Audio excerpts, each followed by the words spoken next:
Hello and welcome to the Megacast on understanding your cloud-native data protection and disaster recovery options.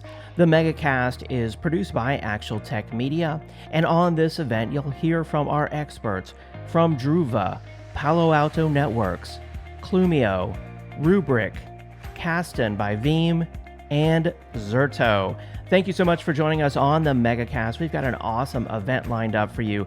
This is a really hot topic. As more and more companies move their data and applications to cloud-native architectures, they require special data protection and disaster recovery systems designed to recognize those cloud-native architectures. And that's exactly what we'll be talking about on the Megacast today. Now, before we get started, just a few things that you should know about the event. This is a Megacast, and as I like to say, we've got some mega prizes lined up for you. I'll be talking about those as well as the eligibility requirements to win those prizes here in just a moment. We want this to be an educational event, and we encourage your questions there in the questions pane. Of course, we appreciate all the hello and good morning messages from across the United States and around the world, but we also want your technical questions because we'll be doing dedicated Q&A sessions with each of our experts, and we need your technical questions. We're all former IT professionals here at Actual Tech Media, and we want to help to solve your technology challenges. We also have our best question prizes to help encourage those questions. I'll talk about that more in just a moment.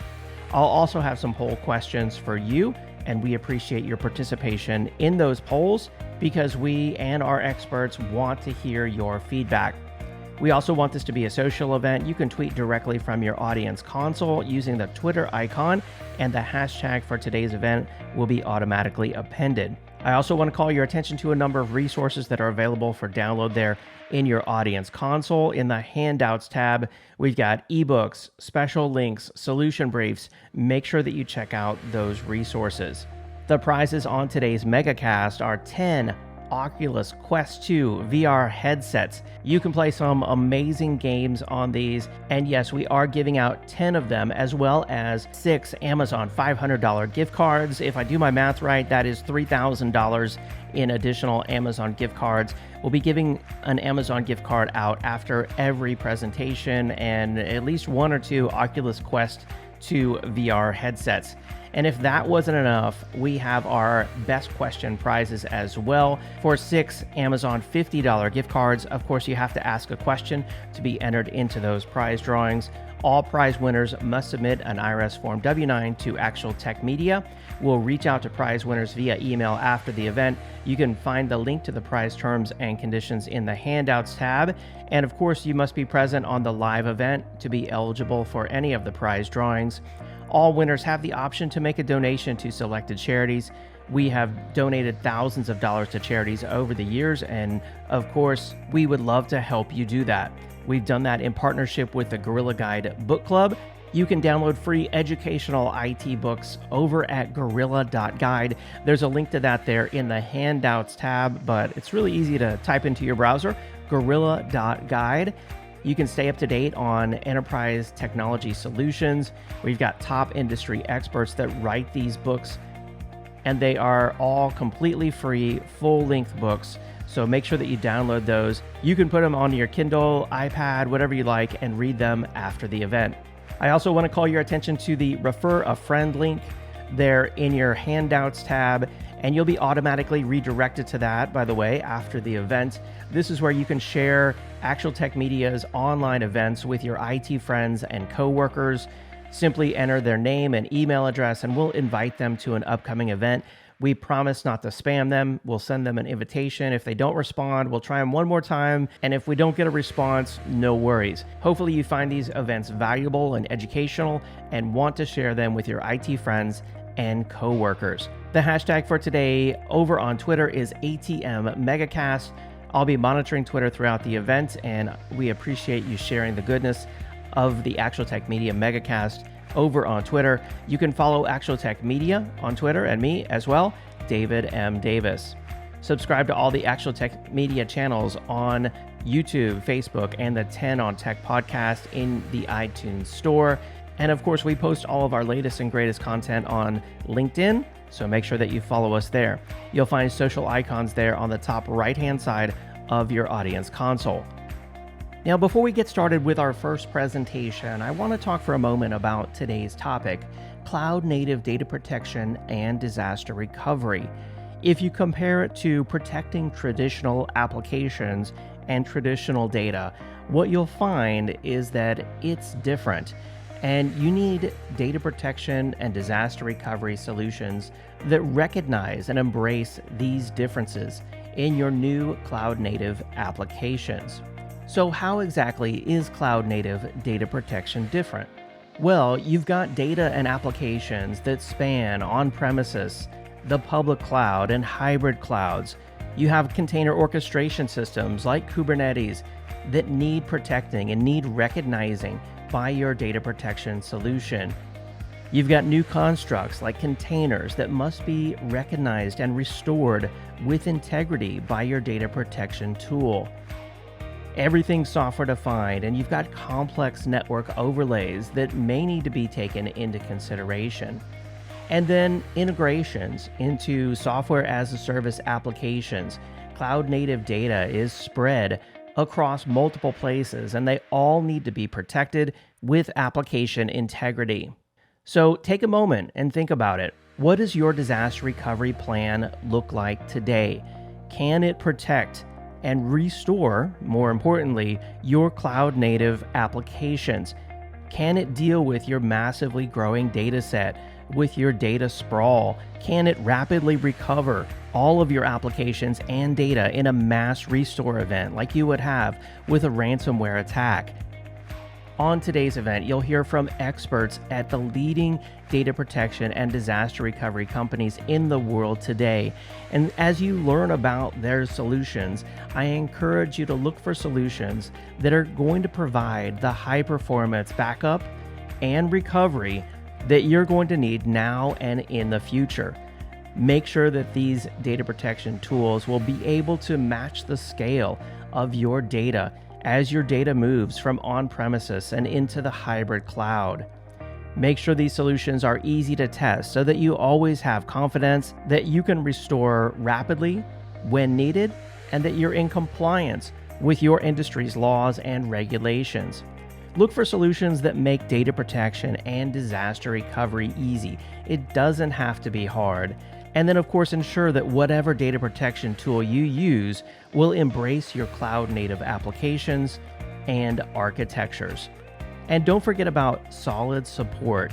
Hear from other customers who have been using these tools, because as your application complexity grows, you may need more support than you needed in the past. And with that, it's time to kick off our new cloud-native data protection and disaster recovery Megacast with our experts from Druva, Palo Alto, Clumio, Rubrik, Kasten, and Zerto. Before I introduce you to our first presenter, I've got a couple of poll questions for you. All right, I just brought up our first poll question there on the screen in the slides window, and it says, which cloud is your organization using today? And select the one that applies most to you and your company. This is a single select question, so if you're using AWS the most, then select that, Azure the most, GCP the most, or some other cloud, or perhaps you're not in the cloud yet, but plan to be there or have some applications and data in there within 6 months, or not using the cloud yet and time frame is beyond 6 months. All right, thank you to everyone who responded there to that poll. Let me share the results of this with you, and you can kind of see how you stack up with your peers. It looks like a relatively close tie between AWS and Azure, around 30-something% there. 10% using another cloud, 7% not using a cloud today, but plan to within the next 6 months, and another 10% don't have a time frame yet, and it's beyond 6 months. So thank you for sharing that. And then one more poll question before I introduce you to your first presenter on the Megacast today. The question is, what's your time frame for adding new or updating existing data protection and disaster recovery solutions at your company? So if you're looking for new cloud native data protection and DR solutions, what's your time frame for making some sort of change there? All right. Thank you to everyone who responded there to that poll. We do appreciate your feedback. It's now time to kick off the Megacast with our first presenter. I'm excited to introduce Stephen Manley, Chief Technology Officer at Druva. Stephen, are you there? I am here. Thanks for having me. Great to have you on. As our first presenter on the Megacast, take it away, Stephen. All right. So let's dive right in. There we go. Excellent. So welcome everybody. Again, really, we want to kick this off, again, as we just saw in the poll. Now, most of you are already running something in the cloud, one cloud or another. And for those of you that either looking to it in the next 6 months or not really sure, sometime post 6 months, one of the things we often find as we talk to you is turns out somebody in your organization is running in the cloud. They might not have told you yet. But regardless, protecting data as you move to the cloud becomes important, and it's a different challenge. And so as we go through this, one of the things that we find is the market is shifting. Right? So whether you're in Azure, whether you're in AWS, whether you're doing VMware Cloud, whatever cloud you're doing, the world of data protection has changed quite a bit in the last 5 years. From, first a world where your data is in multiple locations. You have data centers, you have remote offices, you have edge, you have cloud, you have SaaS applications, and you can't just work harder to be able to protect all of that data. You've got to find a simpler way to be able to protect it all. Because it is sprawled in so many locations, you're going to need something that can connect to where your data is wherever it is. And that's why cloud data protection for cloud becomes so important. Is the last thing you want to do is think to yourself, well, I'm moving data to cloud. It would be great if I could keep protecting that back onto my premises, because I think egress fees are a wonderful thing to pay. Another thing that we see, especially as organizations are looking at developing new kinds of applications, and I know in the introduction, there was discussion about Kubernetes, containers, obviously things like databases as a service. It's really important to, I think, as new infrastructure emerges, to always remember that the thing you're looking to protect is the application. And for years in traditional backup, we often conflated, well, if I just protect this server, if I just protect this virtual machine, well, that protects the application inside of it. As the world gets more distributed, as you start running containerized applications, you really do need to start thinking about, how do I protect and recover applications, not just infrastructure? Because in a Kubernetes world, infrastructure becomes more and more ephemeral. It's the application that lives on. As you look at cloud, and I think those of you that are already heavily engaged in cloud, there is a rich and complicated ecosystem that you've got to plug into. There is no such thing as a standalone silo in the cloud anymore. You've got to be able to plug into something more. And then finally, one of the things I think we all see is partially unleashed by cloud, and the fact that it's frankly inexpensive for cyber attackers now to sort of allocate resources. But in general, the need to extract more value from your data is becoming more important than ever. And so, some of what we look at is then breaking this into two chunks. The first chunk is, look, how do you make this simpler? You've got to make the day-to-day job simpler, because the world is getting more complex, and it's the only way you can keep up. And if you can make it simple enough, you can actually turn protection into a way to accelerate how you move to cloud, because it becomes that safety net where the organization says, great, no matter where the data is, no matter where the data is moving to, I know it's safe. And then once you solve that first part of, we made this simple and trustworthy, then there's that second discussion of, how can I bring more to the table? How do I solve some of the new challenges that are emerging? And so in our world, again, we look at this very much as data protection historically in an organization has been the one thing. Maybe antivirus scanning is the second, but data protection has really been the one thing that touches everything in the environment. whether it was traditional Oracle, Microsoft SQL databases, virtual machines, NAS servers, endpoints like desktops and laptops, and now, again, cloud workloads. Data protection is the one thing that has to be able to work across all of those. Because you're not going to, you really don't want to be in a position where 23 different groups are telling you, no, we got this. Because we know instinctively, like so many things, data protection, security, these are things that are not usually top of mind, especially for application teams, application developers, business units. That's not their first thing they're thinking of. So you really do need a centralized infrastructure, a centralized team that can say, we got this. We got this covered. No matter what's emerging, no matter where it's emerging, we've got control over it. And because we've got control over it, we can not only protect the data, but again, bring in intelligence for governance, for cyber resilience, and more. And so it becomes absolutely critical, especially in the face of this data sprawl and in the face of moving to the cloud. You need a solution that's going to unite everything. Because if you're spanning across multiple silos or you're depending on different parts of your organization that frankly don't have an expertise or a priority on this, you're going to end up exposed. And so this is where you really want to think about, how do you design for cloud? And this is really the same no matter whether you're talking about designing a data protection service or you're designing a new application or you're designing a compliance service, whatever it is you're looking at. If you're going to build for cloud, what's the right way to do it? And this is really if you're building from the ground up. Now, we get that not everybody has the opportunity to build from the ground up, but if you can, that's what you want to be able to do. And so you start with services, whether it's AWS, Azure, GCP, et cetera. And then what you want to build on top of that is really what's the anchor of what you're doing. Now, in our case, because it's data protection, the most important thing, of course, is protecting, securing the data reliably at an efficient cost for an extended period of time. And then once you've found that core piece, then the next thing you have to look at is how do you design this so it's scalable? Because, again, no matter what service you're talking about, if you end up allocating fixed resources, it ends up being a challenge from managing and running applications.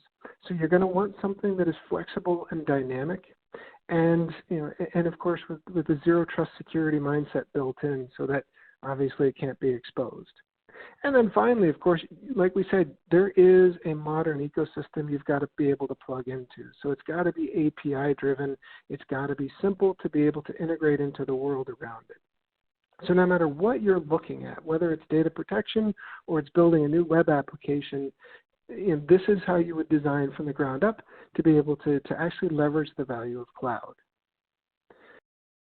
And so, when we start then pivoting into, so you need to protect data in the cloud, what are some of the things that you want to look at? The first one is, in this modern world where there is so many applications, there is so much data sprawl, it becomes critical that while you as a central team have oversight over everything that's going on, you do not want to be in the position where you have to manage everything by yourself. It simply won't scale. As you get into a world where people are able to spin up Kubernetes clusters and spin up applications quickly, you don't want to be in the critical path of deploying those. And so it becomes increasingly important to say, what's the centralized role versus what are distributed roles? What can be done self-service? And then as that centralized team, be able to again get insights into what's going on so that you can step in when need be, whether it is to optimize for cost, optimize for security, optimize for compliance. So the system should be giving you information as opposed to asking you to figure it out. It's got to be fast, right? And there can't be infrastructure to install. This is cloud. This should just be something that just works. And especially in the land of data protection, because you do have to connect with everything, this needs to be something that updates sort of transparently for you. Because if you have to go through can I upgrade this? What about this dependency downstream? This is going to take me 3 weeks to upgrade to be able to get the newest features. Well, you're not going to be able to keep pace. So as you start looking at cloud data protection, how do you split between sort of application owners and central team? How does the central team get value so that they don't have to babysit everything? How do you make it fast to install and scalable? And how do you make sure that you're not babysitting, sort of software updates and software upgrades? Because, one thing that you're going to find, no matter where you are in cloud, is there's not going to be a definition of the cloud workloads you're backing up. When we go into our customer environments, what we see is, for some people, cloud means I've got SaaS. I'm running Microsoft 365, Google Workspace, Salesforce, all the different SaaS applications, that's cloud. For other people, cloud is, I've really built cloud-native applications, just the way that I walked through that sort of Druva architecture.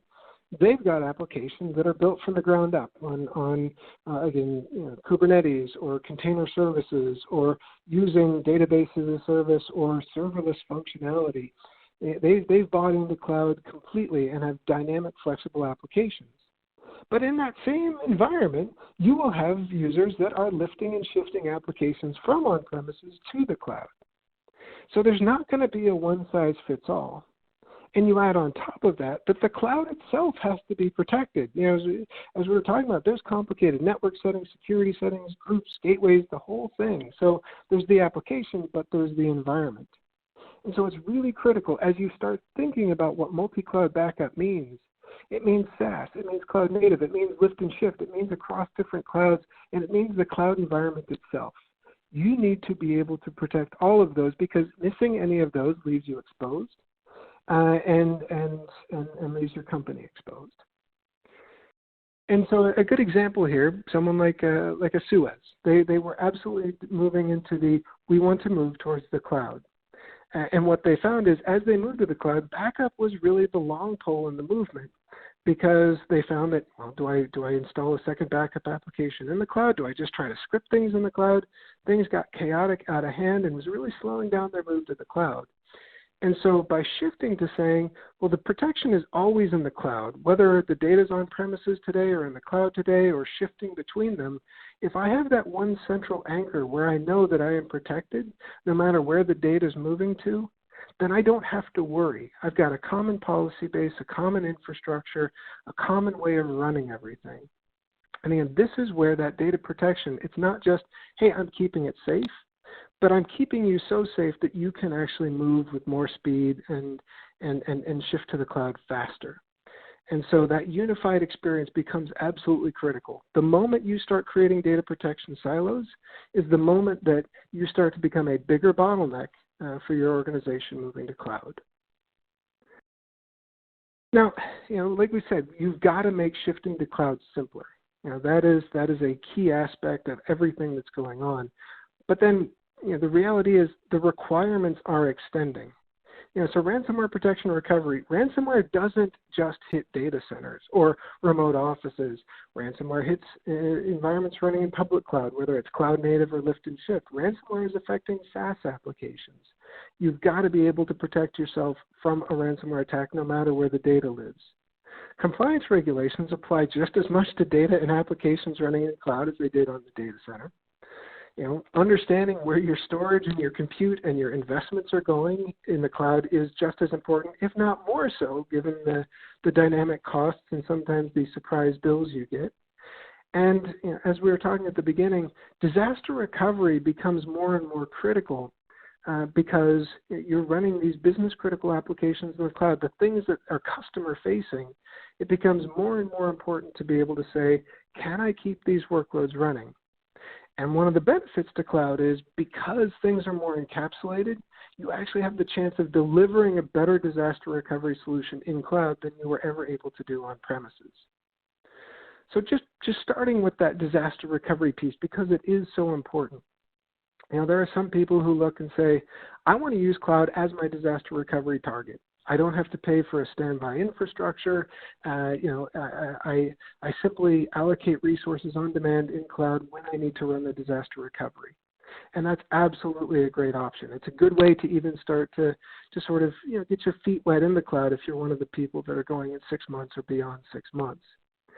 But once you're in the cloud, again, it is so much easier to be able to run a disaster recovery because your environment is significantly more homogeneous. the more common the environment is, the easier it is to run a DR. This is why we never traditionally run DR from one type of NAS system to another, one vendor to another. Why it's so difficult to say run a DR from VMware to Hyper-V. But if you're in what is a more homogeneous environment, it's a lot easier to set up the disaster recovery because the configurations are common. Doesn't say that it's easy, but it is easier. And again, because it can be standby, you don't have to invest a lot of upfront money, nor do you have to invest a lot of management because it can become a one-click thing.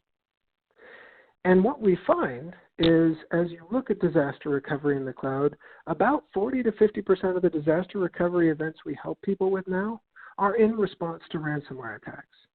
So ransomware has become the new trigger for disaster recovery, much more so than natural disasters or massive system failures, things like that in a data center.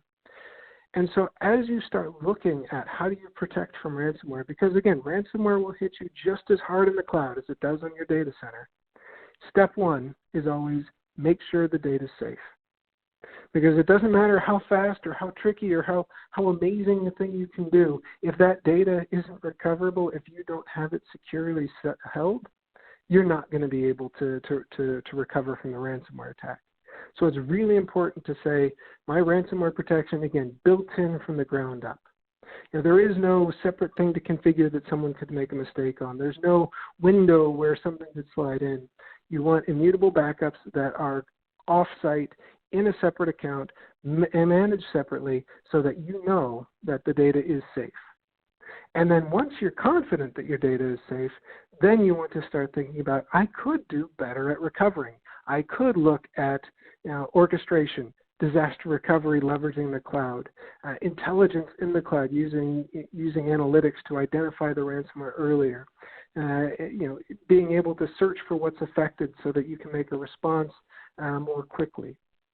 So cloud opens up these opportunities because, again, the on-demand resources that can run the analytics, the on-demand resources that can run the recovery, validate the data before you recover, all these things are possible once you start looking in the cloud.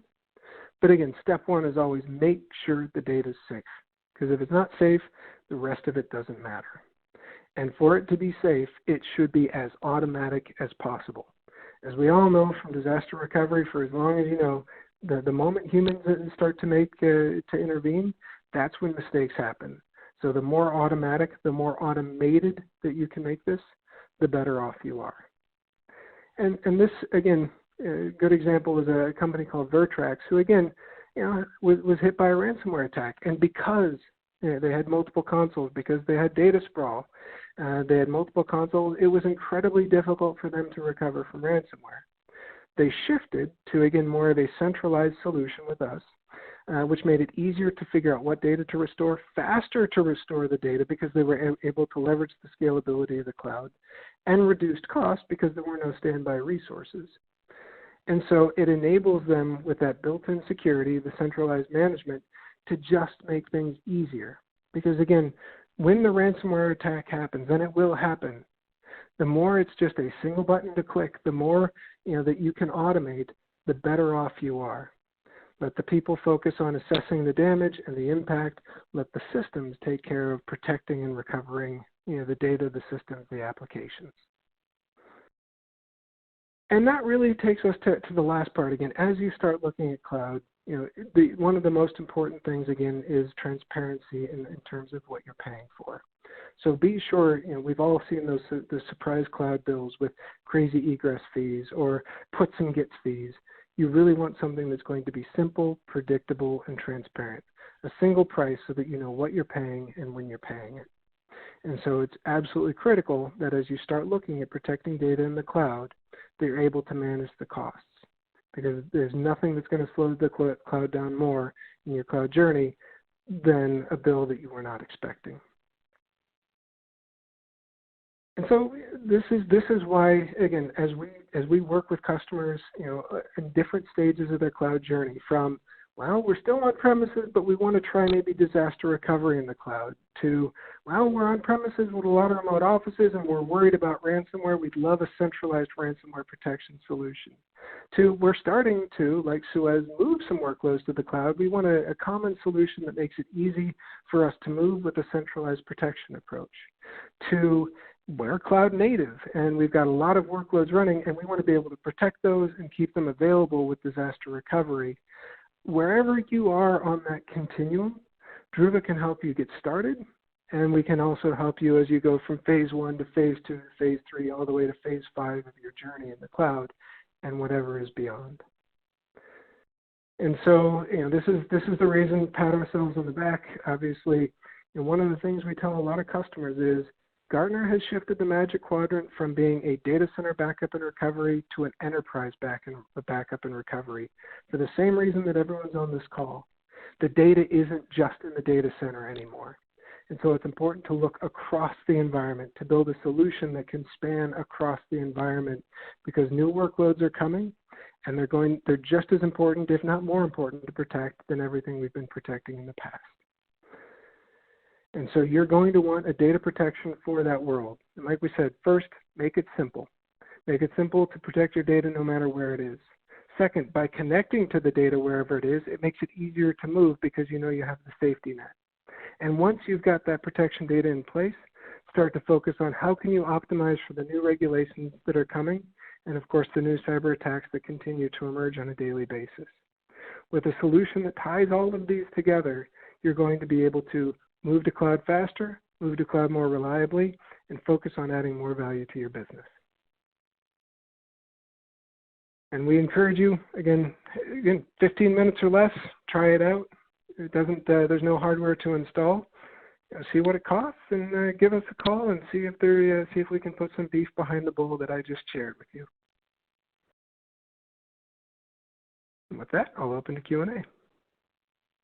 Great presentation, Stephen. We do have some questions for you from the audience here. While we do that, I'm just going to bring up a poll for everyone out there that says, what additional information would you like about the Druva solution? All right, I encourage everyone to respond to that. Let's see, Stephen, there's so many great questions coming in here. I see more than 20 different questions. So where to start?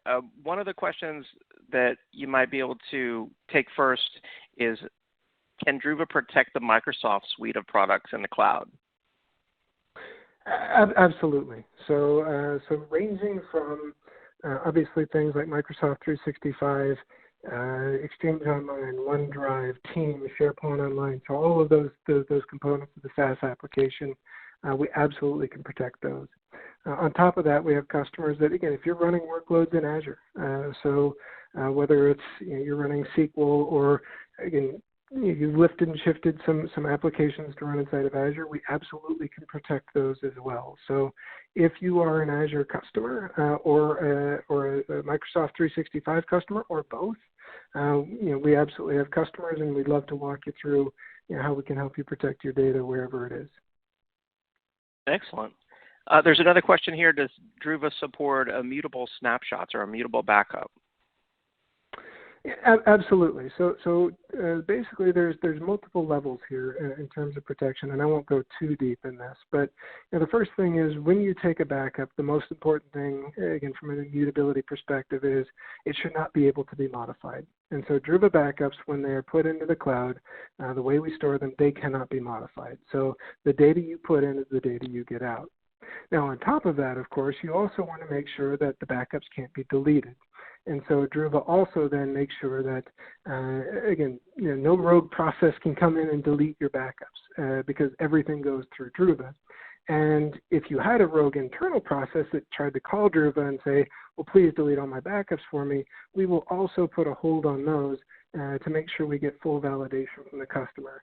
Even if you've already been through the MFA, even if you've been through all the steps, if we see anything unusual, we would say, you're trying to delete a lot more backups than we've seen in the past. Let's make sure you're in control of your account. So not only is the backup immutable, but we're also watching your account to make sure that there's no unusual behavior either in terms of accessing your backups or trying to eliminate your backups. Excellent. They're also asking here, is there any way to scan the backup data to know if it's been infected with ransomware? Absolutely, absolutely. So that is also part of what we'll do is, before you restore data, and we have a lot of different workflows that you can choose from, but certainly before you go to restore data after a ransomware attack, you can absolutely scan. We can run a scan of that data looking for obviously malware signatures and eliminate those. We also have a lot of customers who will also then run the disaster recovery in sort of a cloud sandbox so that they can run their own scanning tools on top of it. So belt and suspenders, if you will. And if it's past our scan and it's past their scan, then they'll trigger the sort of the streaming recovery back into live production. So you can trust our scan, you can trust your scanning, you can do both, depending on again what your processes dictate. Very nice. I'm not sure you can answer this one, but let's give it a try. They're wanting to know, how fast can I recover using Druva in the event of a disaster? So yeah, there's a bit of a tiered option there. So we do offer an on-premises cache. If you are worried about network bandwidth for an on-premises recovery, for example, we do offer an on-premises cache that can hold up to 30 days of backups. So if you are on sort of a low bandwidth connection and you depend on the deduplication for the backup, you might want to hold some local cache copies for a rapid recovery. If you have a faster network connection, especially if you're sort of partnered up with Equinix or someone like that, we can stream back at network speed. And then, of course, like we said, you can also recover to the cloud. We have a number of customers who recover on-premises, let's say virtual machines or on-premises servers, and they'll actually just recover them in the cloud. And sometimes, after they've done that recovery, they said, we were going to migrate that anyway, so migration done. So you really have, again, that tier of options depending on what you're comfortable with. And again, you can mix and match on those. Very nice. And then what about protecting workloads like NAS servers? Yeah, so NAS servers is for most of us been a challenge for forever. Right? So many files, really hard to keep track of. And on top of it, the NAS servers themselves have excellent localized protection options, snapshots and replication. And so there's always been this challenge of, usually I've got a longer term retention on my NAS than say VMs or databases, 7+ years. I don't necessarily need all the short-term performance optimizations because I've got my snapshots and my replicas. And so Druva, in addition to just, hey, we can back up your NAS the same as everything else, we also have options to say, you could back up your NAS, but in 15 days, push it to cold storage for that long-term retention to save about 30% of your cost. Or you could back up directly into cold storage at about 50% of the cost, knowing that realistically, again, your recovery time will obviously be slower. But if you're running all your short-term recoveries off of snapshots and replicas, why not effectively push directly to the coldest tier of cloud to effectively replace what you were probably in the past doing with tape? And so we've got those three options: regular backup tiered to long-term retention, or just directly put it into cold. And obviously you save money each step along the way depending on what you choose. Excellent. All right. Well, Stephen, I'm afraid that's all the time we have in our live Q&A. It sounds like Druva's got just a ton of flexibility to offer when it comes to cloud-native backup. Thank you so much for your presentation today. Well, thank you, everybody, for your time. Have a wonderful day. And thanks to Druva for supporting us on the Megacast today. Check out their handout there in the audience console, Top 10 Principles of a Cloud Backup Service. Download that and check it out after the event. All right, thank you for all the great questions. We're routing these electronically over to Stephen. So many great questions coming in, so we appreciate those. Let me now announce our first set of prize winners on the Megacast today. Congratulations to Corey Younger, who wins an Amazon $500 gift card. Corey from Missouri. And congratulations to Luna Kira from California, who is our first grand prize winner for an Oculus Quest 2 VR headset. All right, and with that, it's now time for our next presentation on today's Megacast. I'm excited to introduce Samuel Lee, Senior Product Manager for the PrismaCloud at Palo Alto Networks. Samuel, are you there? Yep, I'm here. Good morning, everyone. Take it away, Samuel.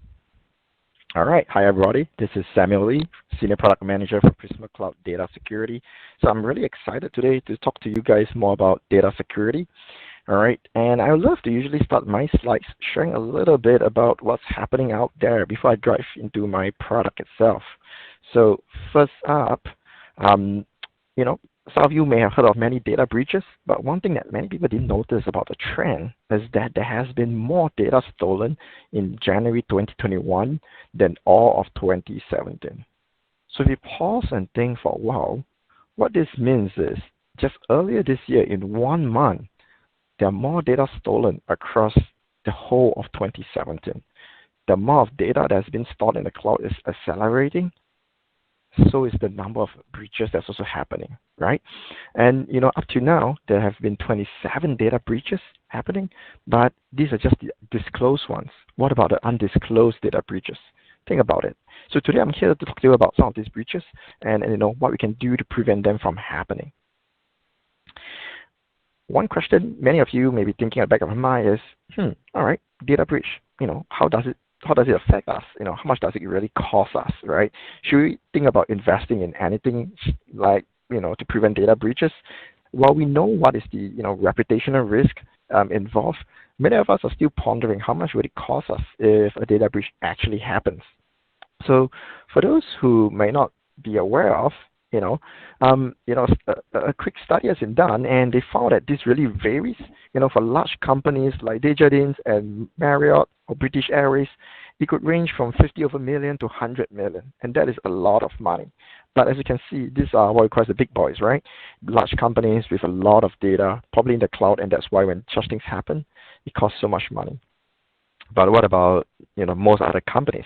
So this is where the range really is. So back in 2020, just about 8-9 months ago, they found that back in 2019, the cost is approximately 1.25 to 8 million, and the average is about close to 4 million, 3.9.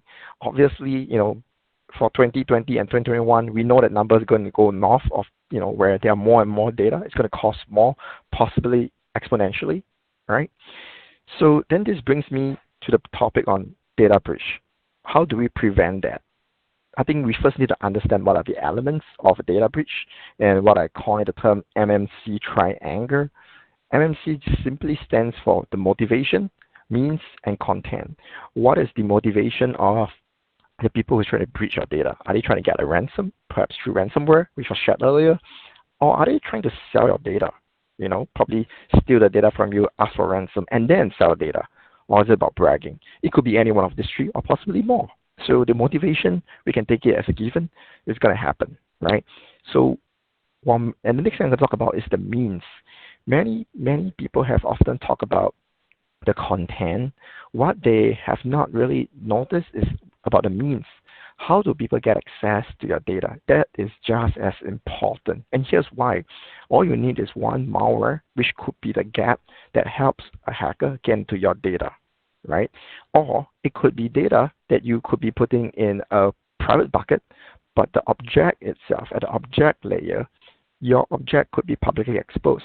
Someone who was trying to share the file to the whole team unintentionally shared across the whole World Wide Web.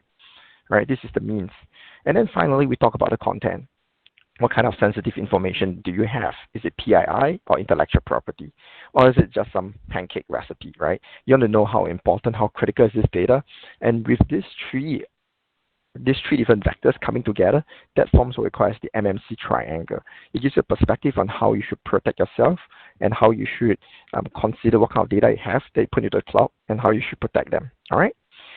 So next up, I'm going to talk about the challenges with the misconfigurations, which is the malware portion on publicly exposed data. So first off, on challenges with misconfiguration, which is publicly exposed data, the question that we have here is, I always ask my customers is, hey, in a near fatal accident, which one of these two options would you wish you had? Some of you will look at it and said, hey, obviously I want a better insurance policy, right? Because, if I get in an accident, there'll be so much to pay for. But some of you who may be really sharp and may have noticed, no, Sam, my life matters way more than the insurance policy. I want a good airbag, right? It's funny that many of us go shopping for a better insurance policy, but we hardly ask the car manufacturers if our airbag is good enough to hold our weight or protect our spouses beside us, you know.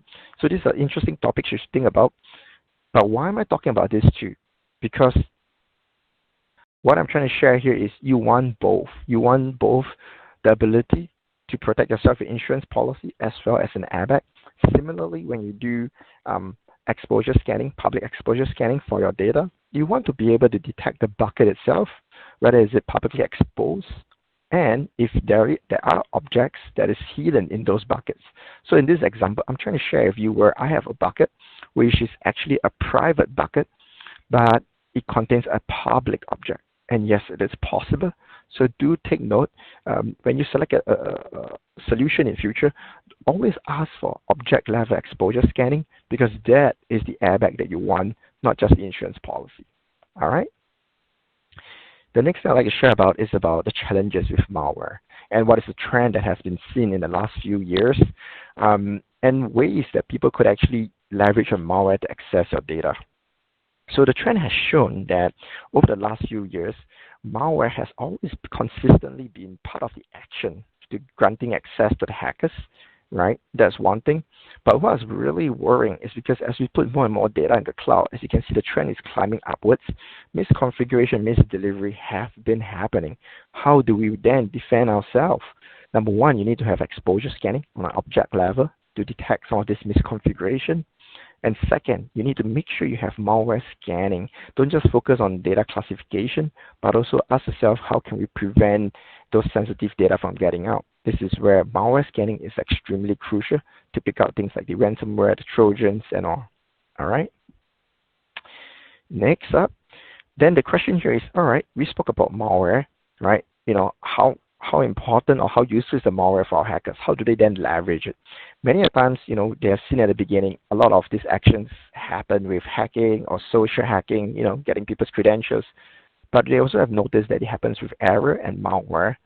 And more than often, actually, you know, malware actually becomes the next leading entry into your environment. Whether they could start off with social or hacking, they always plan a malware after that in order to get access to your data. So if you take note, malware actually is a crucial, and in fact, if you could stop it right at the beginning, you pretty much stop it all the way through. So now let me talk about some of the challenges that people face with data protection. All right, there are data breaches, as I shared with you earlier. Most of the time, we always worry about, it's not just about, you know, the data itself, but really what is important, what is inside it. So we talk about the PII and the IP. The next thing about dealing with all this sensitive information is that every one of us, regardless of which industry you belong to, there's a certain compliance we have to deal with, right? So ideally what we want here is a solution that gives us the ability to do data classification as well as being able to help us be compliant with one or more of these regulatory requirements. And lastly, we also want a solution that is able to help us detect any of these malicious insider behavior. Very often we have solutions out there that already help us deal with malicious insiders. There are guardrails for people who are probably leaving the organization. All these are there. But what we often are not ready for are those that are what we call as the well-meaning insiders. Like I shared earlier, was trying to share a file internally, but may have shared a file way beyond that, right? So this brings me to PrismaCloud Data Security. For PrismaCloud Data Security, we are a single platform for the complete cloud security. We do more than PrismaCloud Data Security. PrismaCloud covers detection and remediation for the IaaS, PaaS, host security, and even network security on top of data security. That's number one. Number two, we leverage on our internal industry-leading Palo Alto Networks Wildfire services. This service does a lot of analysis, which I'll share more shortly. And third, we also use our enterprise DLP solution that does native behavior analytics as well as risk-based policy and enforcement. So with that, I'm going to share a bit about our capabilities of our product at a very high level, and then I'll do a deep dive into our product itself. So here's where we have the list of capabilities that we have, our product can give you the visibility into your data storage in S3 today. We'll be moving forward with Azure in the very near future. It provides the data classification, telling you with regards to your data, which one of this data has certain PII or IP.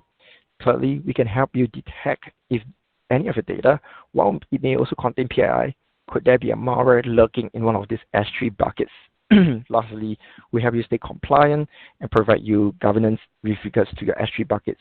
And once we detect any of these abnormalities, we will actually provide you an alerting so that you can take actions on them. All right? So at a very high level, this is how our data and visibility classification looks like. We have a dashboard on the right, which you can see the total number of buckets that you could have in your S3 environment. If there is any malware or sensitive data, or is there any of this information that is publicly exposed, right? And once we found out that there are some of this data that contains sensitive information, we have to classify them into the various categories like PII, healthcare, such that you know what is your greatest concern that you have to deal with. The next thing over here on the right is also by exposure by the data owners. We let you know which of these users in your environment is sharing a lot of this information unintentionally or intentionally, so that you can work with them to resolve these issues. And the fifth thing at the bottom, data alerts. You could create your own custom alerts. For example, you want to detect, say, publicly exposed information or anything related to malware. These alerts could come up according to how you want to configure it. And lastly, then, there's a data policy violation. That's where you could, again, configure and set it up and create your own custom data policy and do the detection based on this. Next up is about data governance. As I was sharing earlier, you could create your own data policies, which would then give you the alerts. This over here, what you're seeing is the predefined data policies that we have. Yeah, you could leverage. You could go on to add even more data policies that will give you an overview on all the policies that you're concerned about. As for malware, well, we are able to actually detect the malware on your system by leveraging on Wildfire. Once we detect that, we'll show you the information about this Wildfire, about the malware itself, telling you who the owner is, when they have created this malware, where is this malware stored, the exact bucket, as well as the URL to access this. In case you're wondering, how do we do this? Well, for Wildfire, it does a range of analysis, ranging from static analysis to dynamic, even up to machine learning. One of the cool things about Wildfire is they even have bare matter analysis, which means they take your data, take this malware and try to detonate this in a bare matter environment to detect whether is this something that we should be working on. Wildfire, is really a very mature product where we have data collected from a vast community. It goes beyond the traditional sandboxing and has 40 over partners working with us on this. This same technology has been deployed on network, endpoint, cloud, all of that happening. All right. Yeah.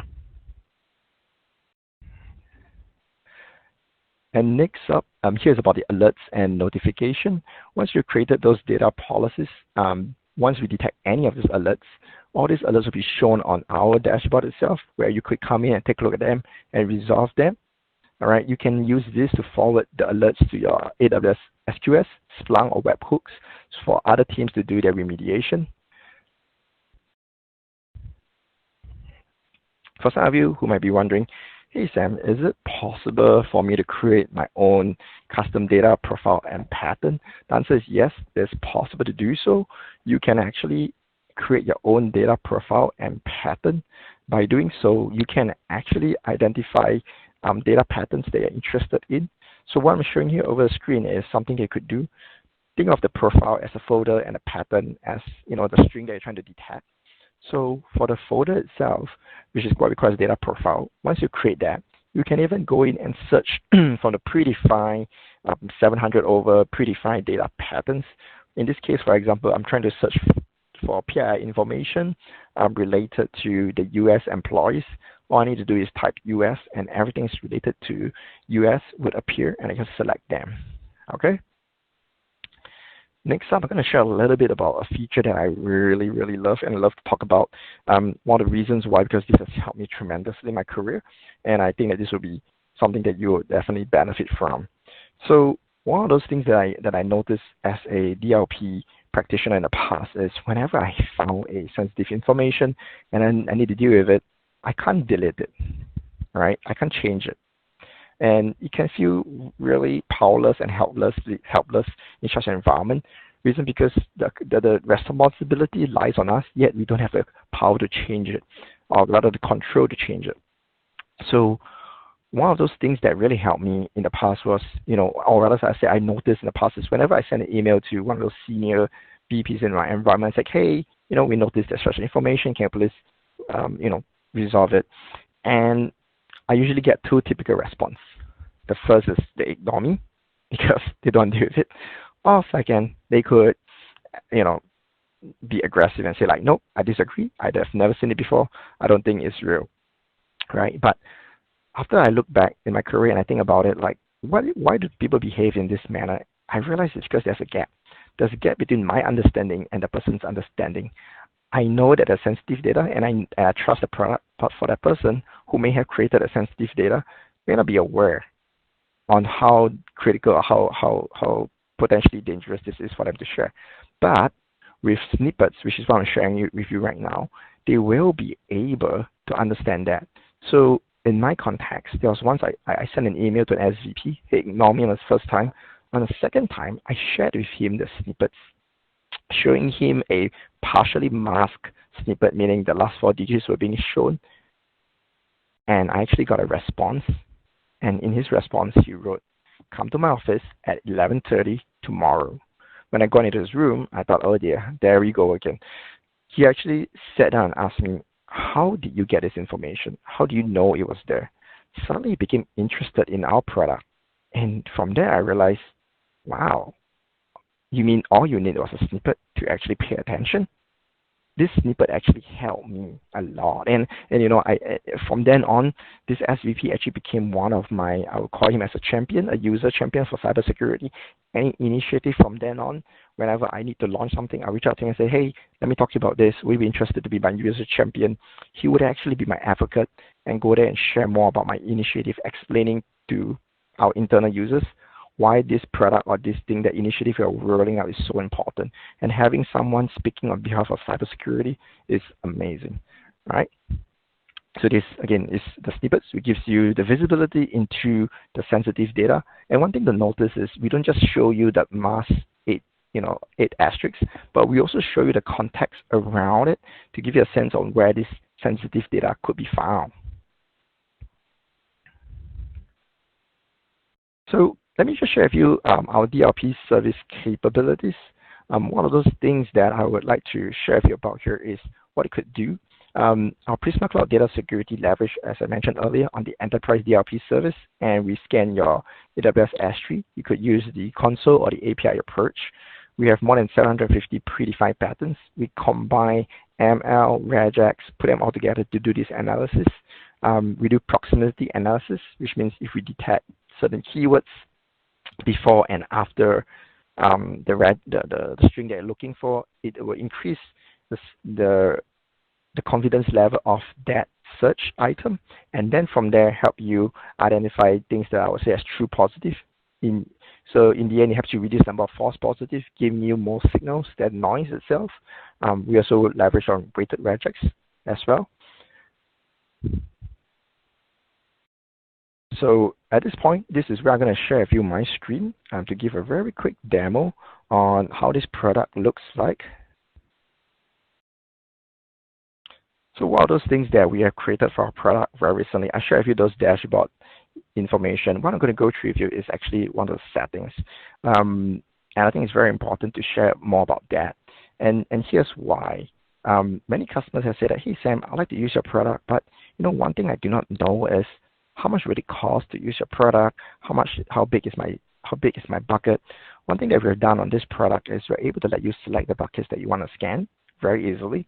You click Configure Scan. It will tell you the total amount of storage size we have found in your bucket, the existing data, and perform a scan, and also telling you how much credits it will take to scan that. Some of you may have noticed that, hey, you have forward scan and backward and forward only. What does this mean?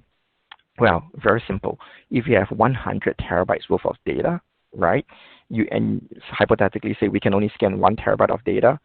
It will take you 100 days to scan all 100 terabyte. What happens if you only add one more terabyte of sensitive information in that? You'll get scanned 100 days later, which is exposing you to 100 days of potential sensitive data being shared or leaked out, right? So that is with backward scan, and we do not think that's good enough. So for us, we have 2 engines. The second engine is forward scan, where it actually helps you detect any new or recently modified files, and it will scan them only when there's any changes. So this way, it gives you a complete protection, be it with existing data or any new data. But of course, there are some customers who said, hey, Sam, we have already scanned all our sensitive data with our internal DLP solution. I just need you to deal with anything new or have changed. You could select the forward scan to do that. All right? So that's where I'll stop sharing and coming back to the slides. So with that, I'm coming to the end of my slides. The call to action here I'm going to share is, there are potentially public data in your environment that's publicly exposed. Do verify it at an object level, and also include or consider malware detection when you select a data security or DLP solution, because you shouldn't be just looking at the content, but also think about the means. The DLP solution right now in the legacy design approach, it is actually very fragmented and it's manual and costly. The way we do it is our solution allows you to actually leverage our product to share all your regex or data patterns you have created across the other DLP solutions that we have in Palo Alto networks. All right, so that way it'll be a lot easier for you to manage. And with regards to our strategy, we have what we call as a multi-platform, multi-cloud strategy. Right, we'll go beyond just Palo Alto products, just beyond Palo Alto data's PrismaCloud itself. We go across to the next-gen firewall, our Prisma Access as well. Along with that, we also plan to go to Azure and GCP with all the same capabilities as you've seen. So that will help to simplify a lot of things on your end. So do start the data protection conversations internally. Start talking about them with your own internal users. Find out more about what are use cases. Feel free to reach out to me if you're interested. Data security is available in PrismaCloud as well. And for those who are interested, we have what we call as free data for scanning. We have this limited time free scanning. It doesn't last forever. So if you're interested, do let me know. And with that, I come to the end of my slides. Thank you. Great presentation, Samuel. We appreciate that, and great demo as well. Cool to see that. Let's go ahead and bring up this poll question for everyone out there while we take a few questions. The question on the screen I want to call everyone's attention to is, what additional information would you like about the Palo Alto Networks solution? So, first question that came in, they're asking, what's the architecture of Prisma? Is it on premises? Is it in the cloud, or both, or how's that work? Yep, this is in the cloud. So right now, by the way, it's a good question. It is in the cloud, and we support both the US and our email customers. Nice. And then next question here, they're asking about what kind of customization can be done with this. Yep. So the customization that you like to do here is you could create data profiles and patterns. So with that, it allows you to actually create data patterns that you want to identify. Say, for example, certain organization like financial organization, they want to detect, say, the assets under management, especially for financial organization. You can do that and put it as one of the data patterns. The other kind of customization that you could also create would be snippets, which I was sharing with earlier. You could select it to be a full mask, which means no one can see it. Or you could do a partial mask to show the last few digits or characters of the sensitive information, as well as no mask, we just show you the entire sensitive data. All right? Very nice. And there's a couple questions here. They're asking if it's possible to share any sort of time frame for the Azure availability yet. Yeah, so Azure itself, we are going GA, the beta, and around November timeline. So for those who are interested, please reach out to me. I can definitely include you in some of our beta programs. We plan to go GA in the quarter after that. Very cool. Mm-hmm. And then, yeah, next question. What's the best way to get started with this for folks who are interested? Yeah, so the best way, reach out to me. Will you be able to share my contact with them? If you want to, drop your email address, you're welcome to do that. Or Okay. there'll be a lot of follow-up, I know, from Palo Alto, Mm-hmm. after the event Yeah. as well. Yep. Yeah, so drop me an email. I'll get my team to reach out to you, to whoever's interested. We can definitely do a trial program for you, that you test out the product and give you the perspective that you need to have, right? Excellent. Yeah, so I'm afraid we're out of time here on our live Q&A, Samuel, but I see 27 other questions electronically in the queue. Obviously, there's a lot of excitement around this solution, so maybe you can respond to some of those folks electronically. Absolutely. Yeah. Sure, I'll do that. We appreciate your time. Thank you so much. Thank you, everyone. Have a good one. Bye now. And thank you to Palo Alto Networks for supporting the event. Check out the link to PrismaCloud right there in your handouts tab. And you can request a free trial right there on the Palo Alto Networks website of PrismaCloud. Just put in your contact info right there and what you'd like to test, and they will get back to you with a free trial. Obviously, a very exciting solution for folks who are interested in cloud native security. So I encourage everyone to check that out. I'll leave up the poll question while I announce our next prize winners. We have another Amazon $500 gift card going to Serge Singh from Delaware. Our next grand prize for a Quest 2 VR headset going to Dustin Strickland from Alabama and John Felsky from Illinois. That's 2 headsets. You don't have to share one. Don't worry.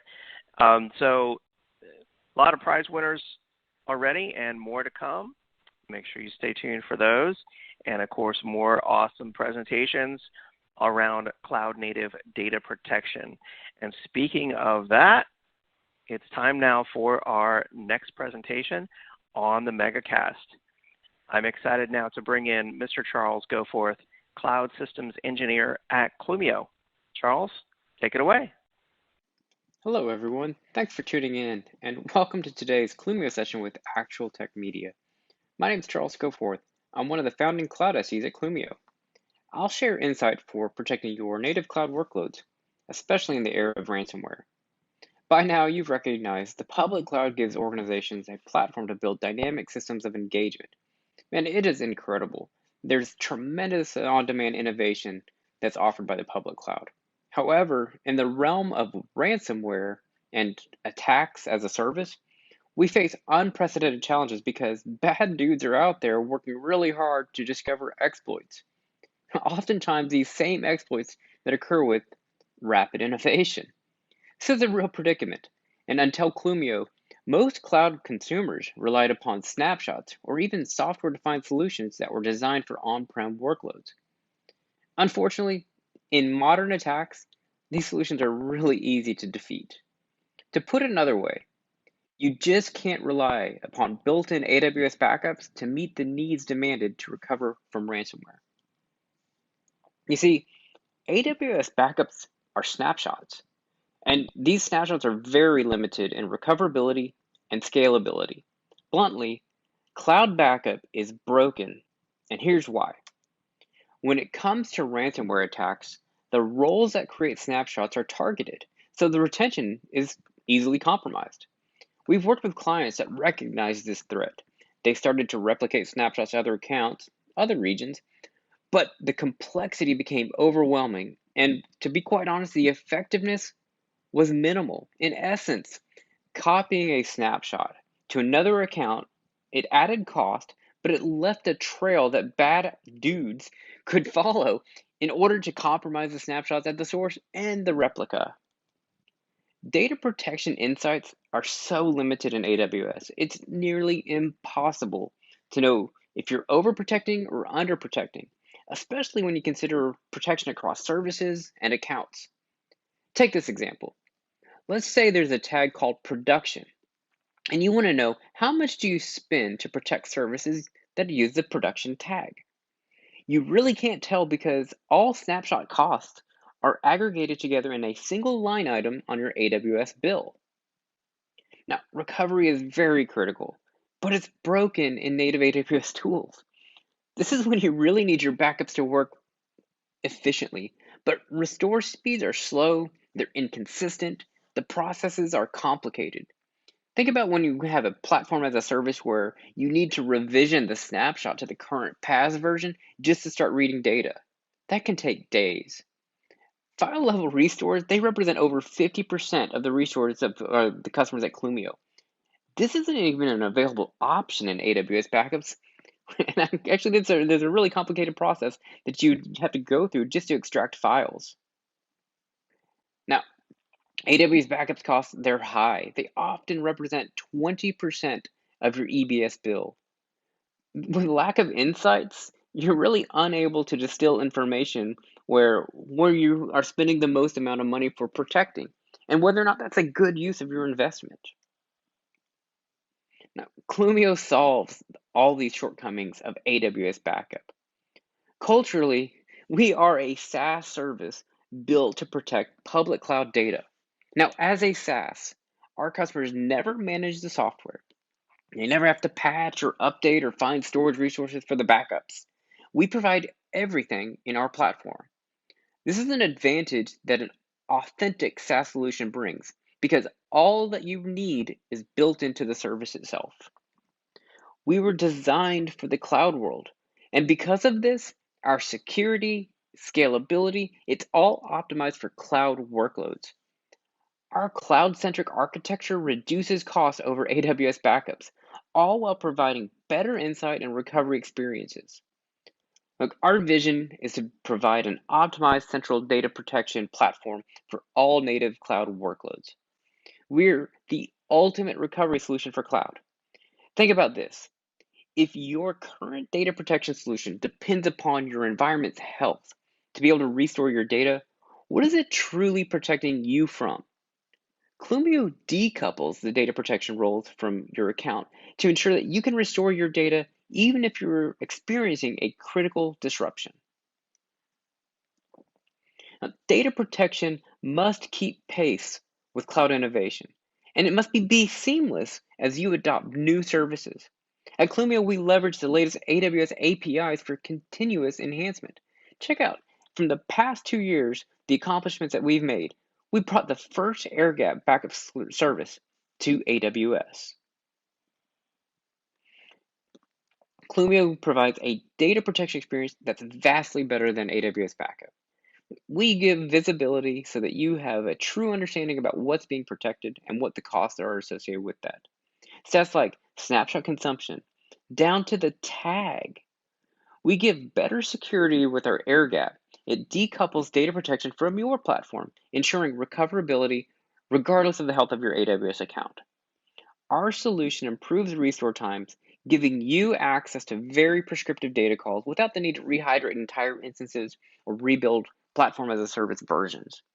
Look, the Clumio Global Index, it's across all of your accounts. It gives you a single pane of glass view with a simple catalog search functionality. This removes the need to jump from one data source or region to another. We orchestrate backup health across all of your AWS accounts and regions in just one place.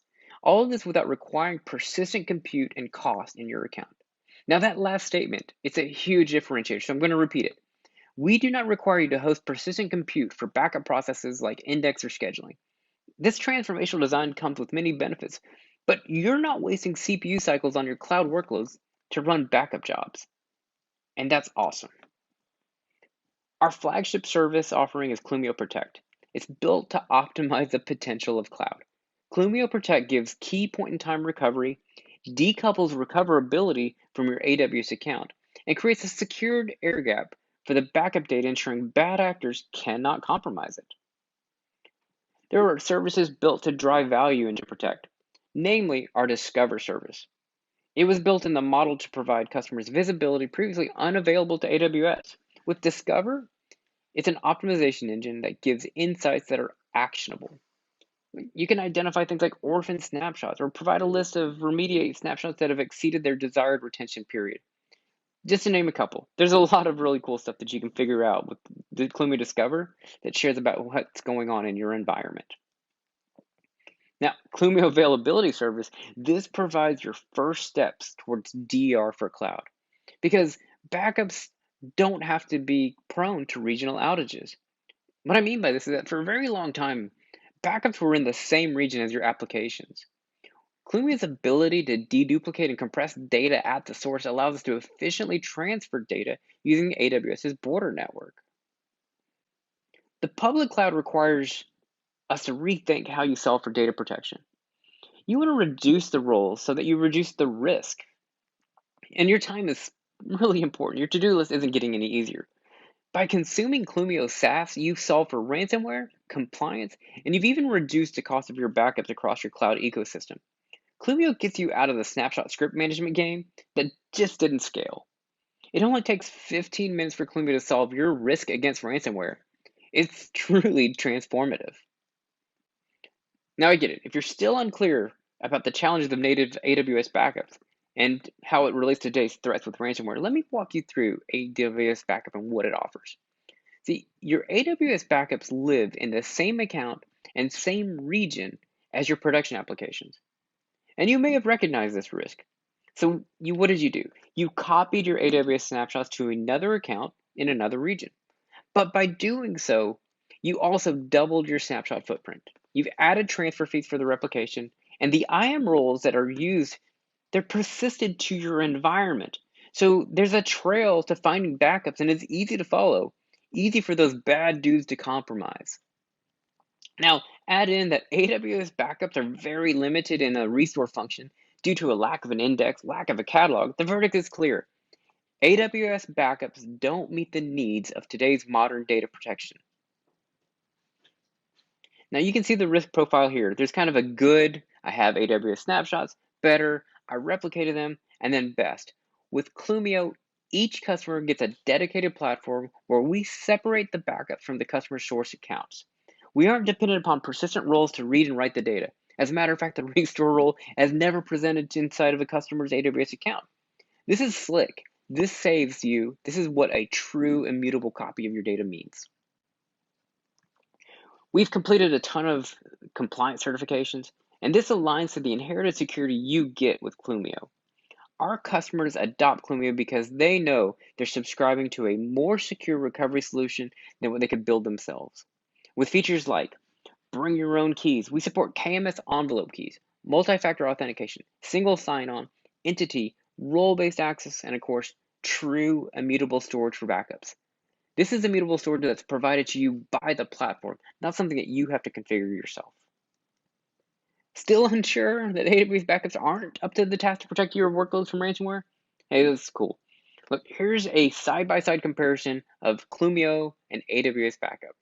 Now keep in mind, I don't even show snapshot orchestrators because frankly, all they're doing is adding a GUI over what AWS provides for you for free. Now, snapshot orchestrators, it's like paying a baggage fee after you already purchased a ticket. It just doesn't feel right, but you did it because you didn't have a choice. But with Clumio, you have a choice. There is a better backup and recovery solution available to you. So let's dig in together, and I'll share the challenges presented with AWS backups in a demo. All right, so here you'll see a list of EBS snapshots in one account. Now, this is my lab environment. It has only 18 EBS volumes. However, you can see that there's over 600 snapshots for these volumes. This is indicative of a basic 30-day retention where monthly snapshots are stored for a year. It's a lot of snapshots to have to manage, right? And it's only 18 volumes. Now, shortcomings, you may have already identified them, but the data shown only expresses snapshots for this account and this region, and for this specific data source. If I have multiple accounts and regions, I have a separate list that I must navigate to in order to get any information. This is also only showing EBS snapshots. If I have other services like RDS or DynamoDB, I have to navigate to those lists as well. And if you wanted a consolidated report of protection across all of your accounts, all of your regions, and all of your data sources, you would have to export individual lists into spreadsheets and then start filtering there. A second challenge, you're aware that there's no index or catalog to provide any information regarding the content of these snapshots. So if somebody were to ask you to restore a file and they were uncertain when the last known good version of that file was present, there's no way to really accomplish this with AWS snapshots. Really what you have to do is you have to load one by one each snapshot into an EBS volume. You mount it into an EC2 instance, and then you search for that file. If the file is found, you got to make sure that that's the right version. But if it's not found, you know what you have to do? You got to remove the mount, delete the volume, and repeat the process all over again with the next snapshot. We've had customers tell us this process can take hours to accomplish, and in some cases, they just completely remove file level restoration as an option because the service was just unpredictable in whether or not you'd even find it. It's kind of like a needle in the haystack. Now, a third challenge here, the snapshot list here gives no details of the space consumed by the snapshot. AWS built, it will aggregate your total snapshot footprint cost, but there's no way to drill down and see who's consuming what inside of this snapshot footprint. In the list here, AWS is simply showing provisioned volume size of the instance, where the snapshot had originated from. You guys all know, snapshots are incremental. The number listed here does not represent the snapshot size. Now, in the world of ransomware, here's another risk. If I have the right permissions, and my permissions my credentials are compromised, I can delete these snapshots. So they're not immutable at all. So, in a summary, accurate reporting back to the business is impossible with AWS backups, and snapshots can go away with the right permissions. So let's take a look at how a transformational technology like Clumio resolves data protection in the cloud. I like to start with discovery. In Discover, we give you information about your ecosystem. We believe that you'll make informed decisions about how to optimize your backups when we present you with as much information. Now, Discover is a free tool in Clumio's platform. Anyone can go to the AWS Marketplace and simply deploy it. It requests read-only IAM, and it gives you informed representation of your snapshots. So Discover captures metadata in your accounts related to existing snapshot footprints for persistent data sources like EC2, EBS, RDS, DynamoDB. You can select all of them individually here on the right. We analyze the metadata real time and provide an easy-to-consume dashboard with information related to your current snapshot metrics. The first metric here I'll review. This estimates the monthly cost based on the current footprint that Discover provides. Clumio is utilizing AWS's change block tracking APIs, so we understand incremental sizes of recursive snapshots. The next metric, this will display the count of orphan snapshots. These are snapshots that are no longer associated with an existing EC2. I'm going to click into this metric. We'll review that in just a little bit here. Now, the third metric, we would provide you snapshots that are older than 30 days. We've had customers connect to Discover and identify snapshots that were in excess of 70 months. Deleting them saved hundreds of terabytes of cost. Now, lastly, we show instances that did not have any protection within the last 30 days. This identifies potential gaps in your protection strategy and gives you a list to remediate. Now, all of these metrics are reinforced further down below through charts and histograms, giving you a trend. Are you making good decisions, and are your backups on the right track? We'll even give you things like top assets where you had a footprint increase over the last week, so you can see high change rate. This is my lab, so not a whole lot of change rate to be able to show right now. Now, you remember I clicked into the orphan snapshot, so here's the list. We're going to drill down even further. I can see down to the tag of environment demo that there actually is unattached and 2 gig snapshot size. There's one of them, and here's that list. If I had more of that, I would be able to export this entire list to audit or for an administrator to take action. One of the things to highlight, these are all downloadable as a PDF. So your reporting and your capability to provide cost associated is built in with Clumio. Now, I want to show you probably one of our most useful tabs as well. This is our cost analysis tool.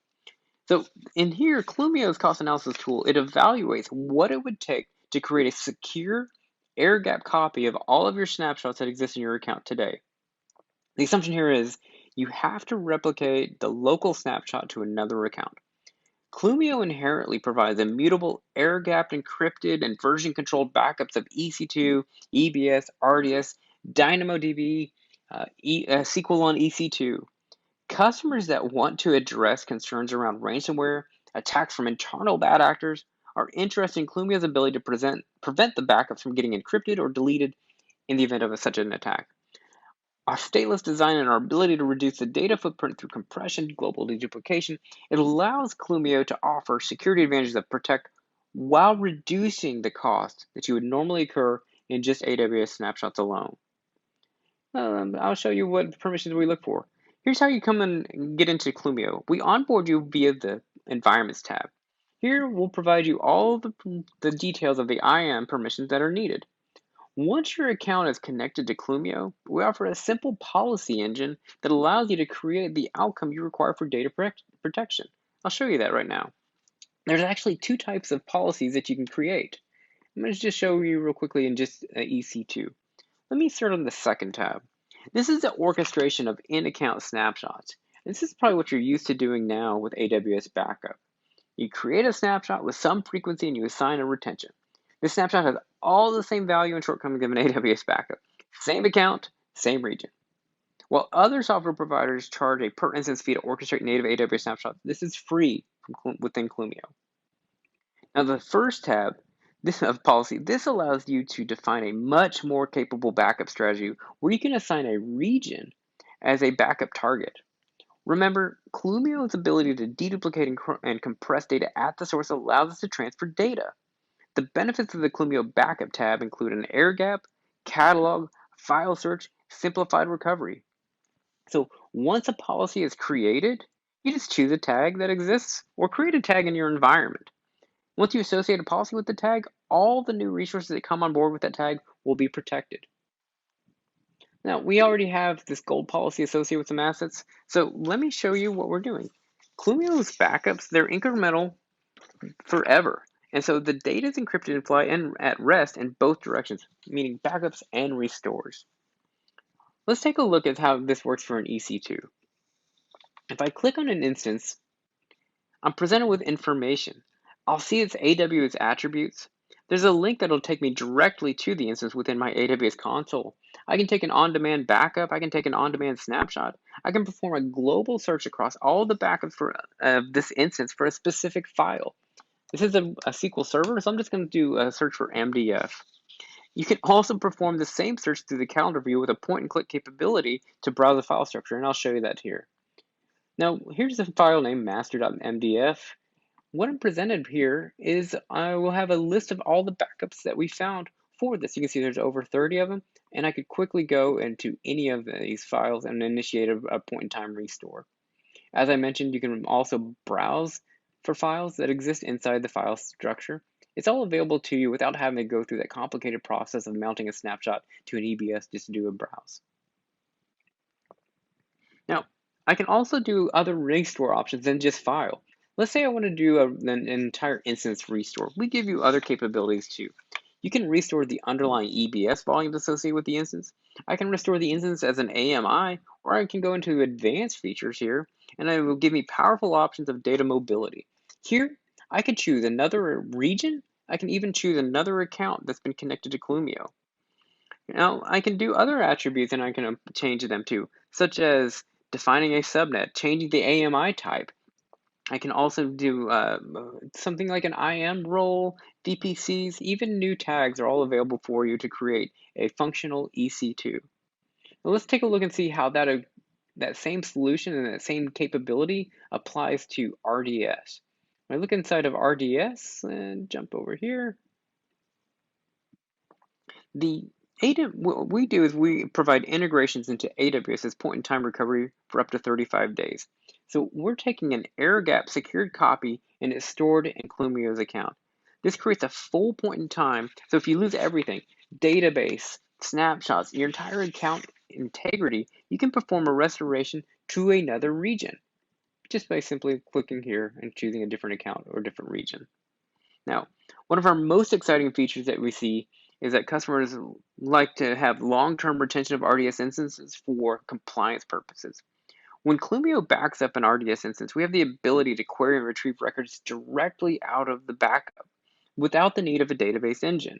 So you can write an advanced query like SQL select statements with joins, merges across tables and instances and pull records. So here, I'm not that advanced, so you're going to see me just write a select star.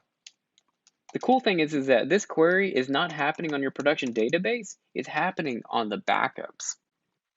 We'll provide a preview of the results of the query to make sure it's correct. And you can download these records, again, without the support of any underlying database engine. So your backup is no longer bound to an operating system or database engine or version. This allows you quick access to information needed for audit without having to download entire instances and simply to grab a couple of records. And this is really important when databases scale to significant size and the reproduction of that database is just cost prohibitive. Reports are pretty cool. Hey, this is a secure solution. We want to show you that in the side of reporting, we have every button click, like an audit log. It tracks every user action in the platform. It's exportable to Splunk for long-term retentions. Additional reports are available around activity that you can see things like that are like your compliance. It's all customizable, exportable, emailable, schedulable. Finally, we do have a built-in metering system. This ensures that you only pay for what you use in the platform and will even show you just how much you're using and what's remaining. So to recap, let me jump back over there. Clumio's transformational data protection platform, it helps you avoid missteps of reliance upon AWS snapshots and the management and cost burden associated with AWS snapshots alone. Our customers enjoy an optimized data protection experience with improved security posture and recoverability. Thanks for watching. I encourage you to check us out. You can visit Clumio in the AWS Marketplace. I put the link right here. Give yourself protection from ransomware in just 15 minutes, and we'll get you started with the first $200 worth of credits on us. You can also reach out to me directly if you have any questions. My email is charles@clumio.com. Let's see if there's any questions in chat now. All right, awesome presentation, Charles. Really love the demo there as well. It's so cool to see it in action. And thank you for sharing that $200 credit offer as well. That's a really cool offer. So I've just brought up a poll question for everyone out there. Some of you may have answered this before. I want to make sure everyone has a chance to respond to this. The question is, which cloud is your organization using today? And it is a multi-select question now. So if you're using multiple clouds, you can select more than one cloud. So I'll leave that up while we take a few questions here. Charles, you ready for some Q&A? Absolutely. All right. I know you've been answering as many of them as you can, and the Clumio team has as well. They're in the chat. Let's see. First question I wanted to ask you, they want to know, are you able to report on snapshots that Clumio didn't create? So yes, because we expect that you've leveraged some other snapshot creation tool, either being a GUI or AWS backup. And so we're going to do that through the Discover tool. We're going to present you with that information, so therefore you can make decisions on it. It'll also be in the calendar view as well, so they don't go away. We just give you that ability to optimize. So absolutely, third-party snapshots that have been created, we'll present them for you in a calendar view, which is a heck of a lot easier to navigate than, say, that snapshot list inside your AWS console. Absolutely, yeah. All right, next question. How do you protect me from ransomware? Can Clumio help with that? Absolutely. I keep saying absolutely. So security is at our core. Clumio removes the backup operation and recovery operation from the health of your account. That's really key to understand, because unless you're using Clumio, everything's dependent on your account actually being healthy. And in a case of ransomware, that's not true. We use minimal IAM roles. We actually only pass a write-only role to your account. So that means that we can pull the data in, but recovery and all that is done inside the Clumio platform. This gives you data mobility, but it also ensures that those bad dudes that I mentioned earlier in the slide can't get to your backups. And that's what's missing, right? If an IAM role gets compromised, you can actually delete your snapshots. We remove that variable from the equation entirely. Very cool. I want to remind everyone about the poll question on the screen now, because we are going on to our second poll. So if you haven't answered, now's the time to get in your response. The next question that's coming up on the screen now is, that's not it, this is it. What additional information would you like about the Clumio solution? And so I'll leave that up, let everyone respond while we take a few more questions. Next one, they're asking here, if I do have a ransomware outbreak, what are my recovery options with Clumio? So to reinforce the fact that your access to your data is no longer dependent upon the health of your account, you can do entire restorations of your underlying data to other accounts, other regions. Part of the Clumio platform, decoupling the backups from the applications themselves, actually allows you to create a destination region. Hopefully you saw that. So your backups, they could live in, say, East 1, where your production's in West 2. You know, that's Oregon versus Virginia. And so those are very important factors. We give you the ability to do a full restoration, though, of your data. We're securing it for you across any account, across any region that you have. And that's extremely powerful, right? You don't have to wait for your account to be healthy. Very nice. Let's see, Lee is asking if there's any sort of comparison between Clumio and AWS backup, any sort of document that you all have come up with, or I'm sure that's something you all could cover in a personal demo, huh? Absolutely willing to cover that in a personal demo. AWS has minimal backup capabilities.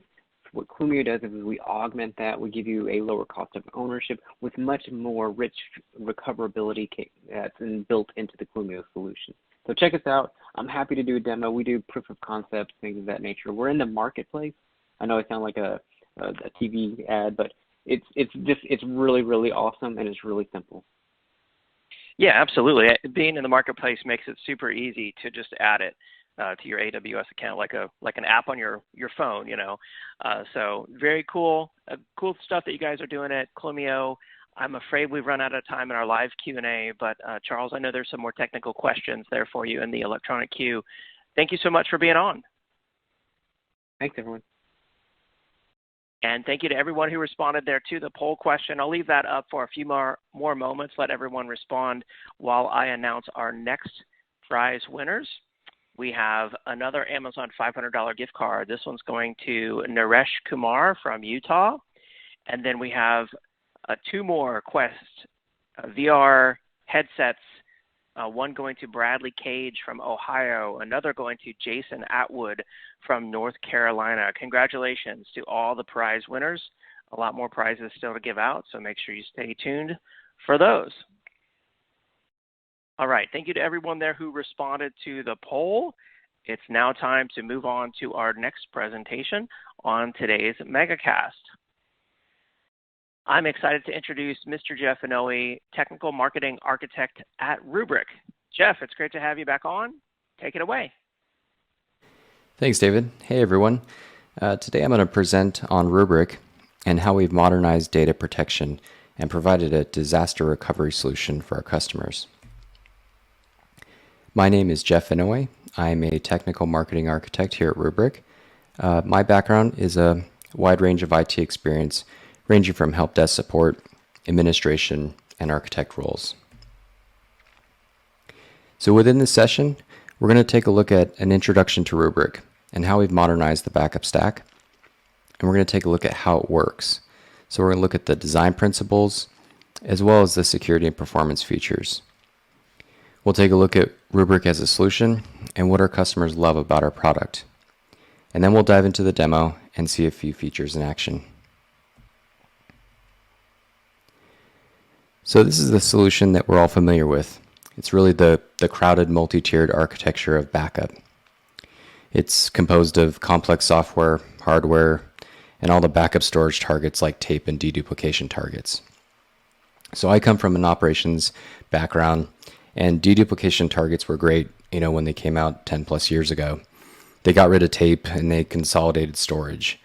But the problem really became that they still added more complexity, and really it was slow recovery times for just single files. So the idea of Rubrik is simple. We want to provide architectural simplicity through a zero-trust, scale-out cluster.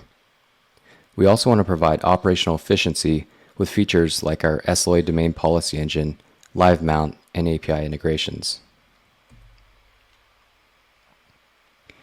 So many of our customers live in the multi-data center and multi-cloud world.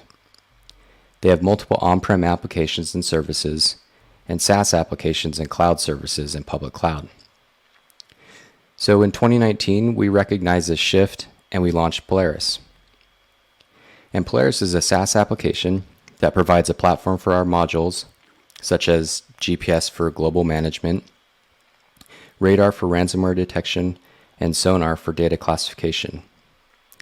And through this portfolio, we're able to provide protection, governance, assurance and security, as well as data mobility. And all of this is encompassed through our APIs. So now that we have an idea of the architecture, let's take a closer look at how it works and the principles of our design, security, and performance. A key design principle is our API first approach.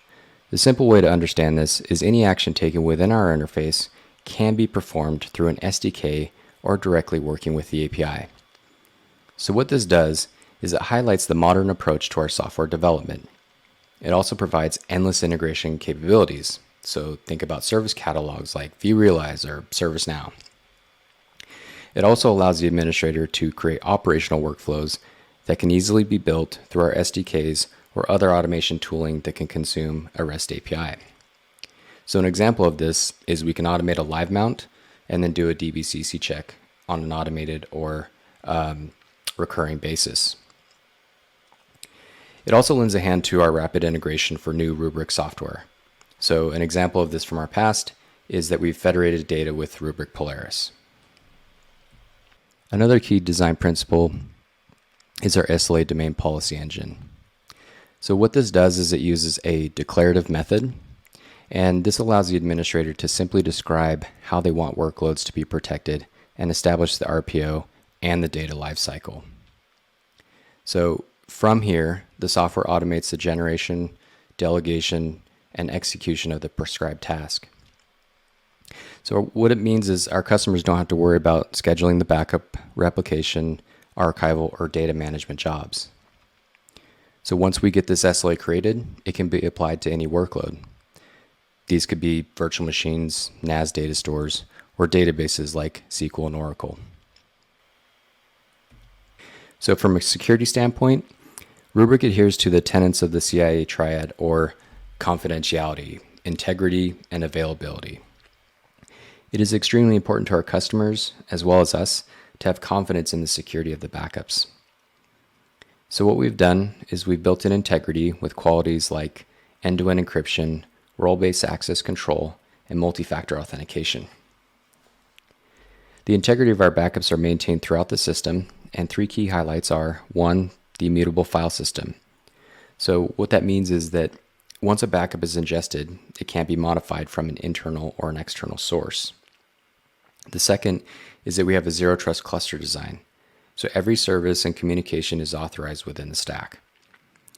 The third and final is continual CRCs and fingerprinting in the background. So we can guarantee what you back up is what you restore. It also ensures that hardware failures or other corruption are identified and we can maintain integrity.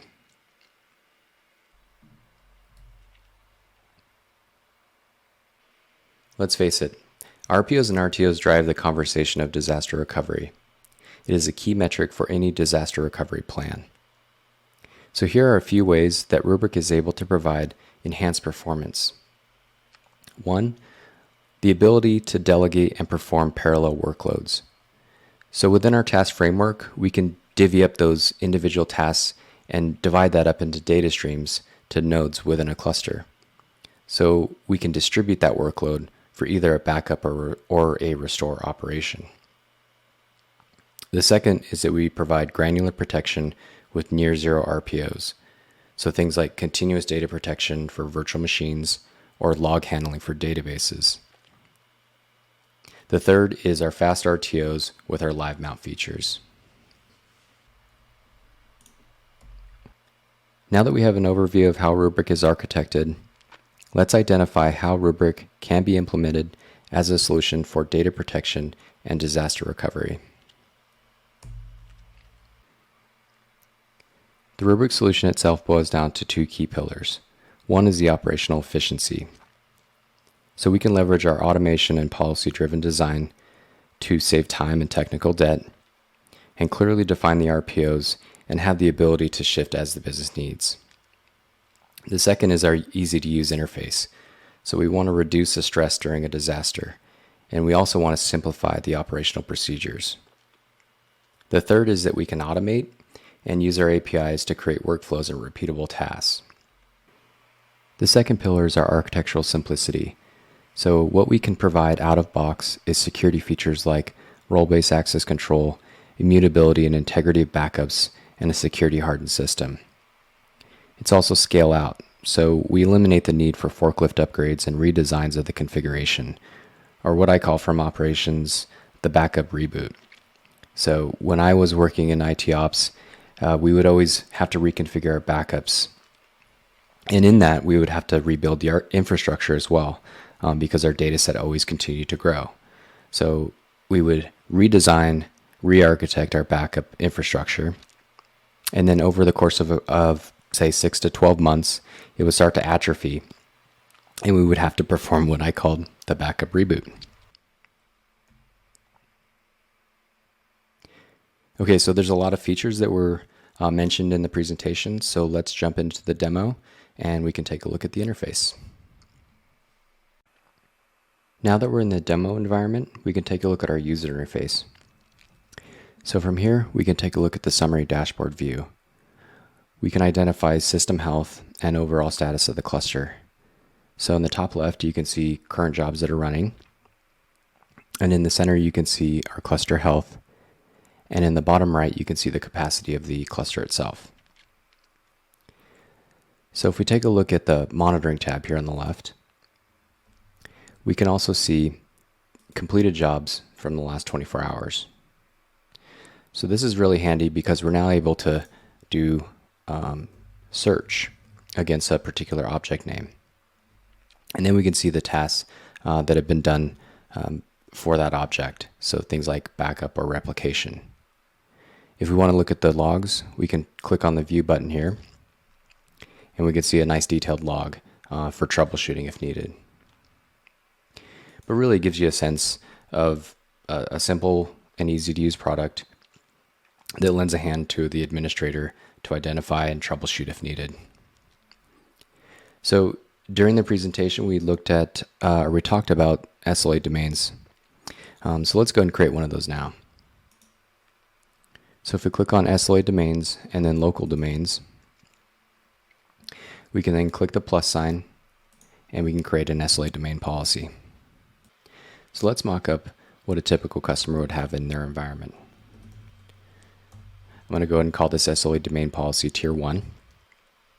And at the top here, we can enable advanced features like continuous data protection. So the other nice feature that we have is advanced frequencies.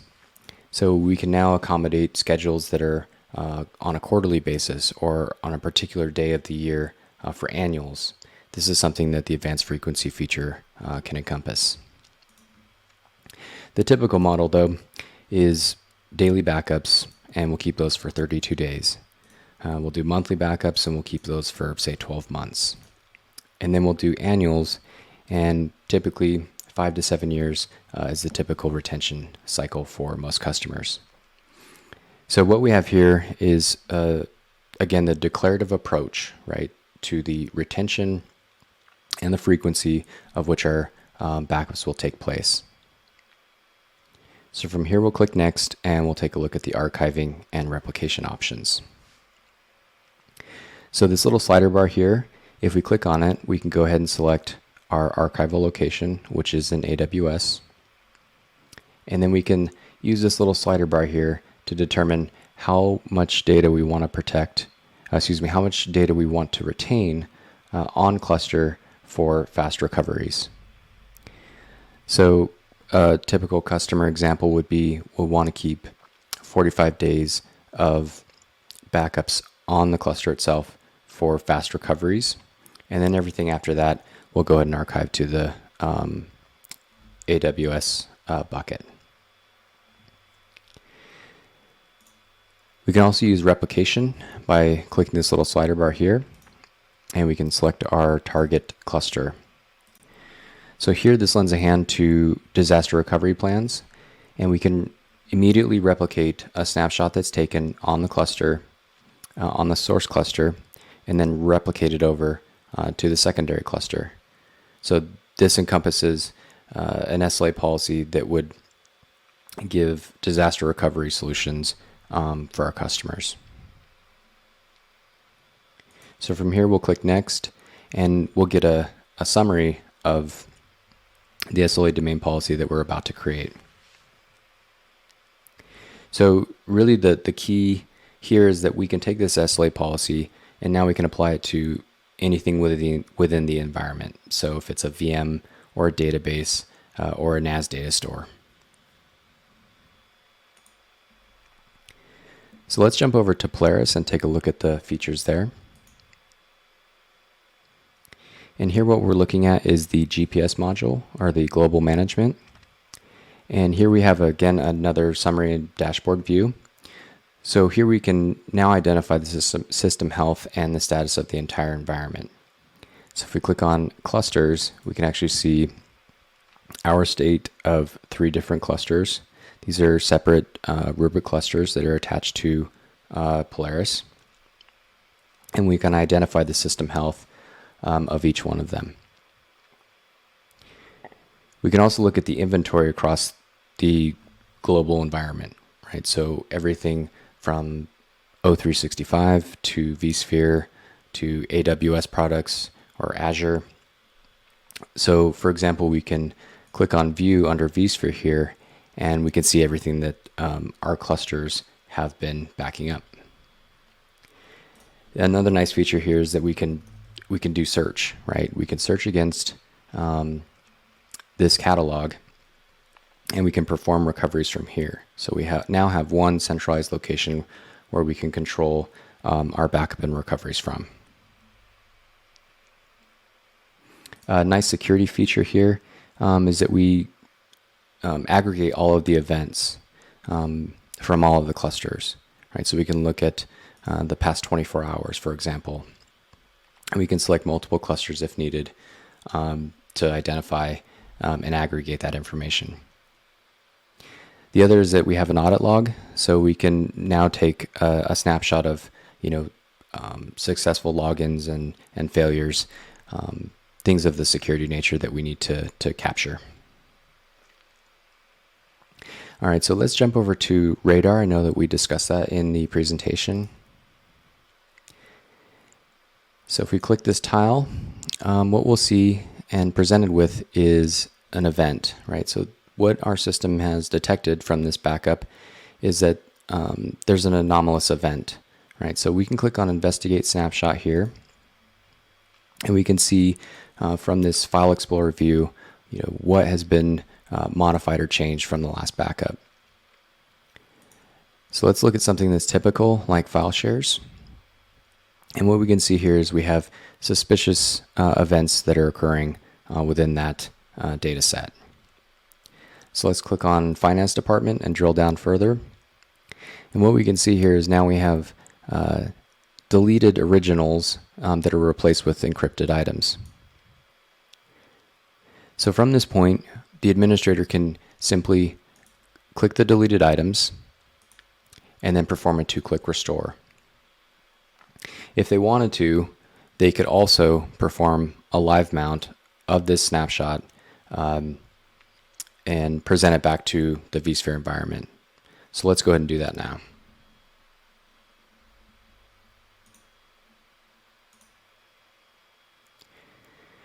So here we're in the calendar view. We can actually roll back and say we wanted to go to the 16th, and we wanted to present that VM back to our test environment. So say if it's something for like security evaluation or something of that nature, or if we've deemed this a date with our other security tools that this is an okay replacement for what's in production, we can go and perform that action. So we'll click on the snapshot and then click on recovery options. And here we're presented with a few different recovery options. But for our use case, we'll go ahead and live mount back to the test environment.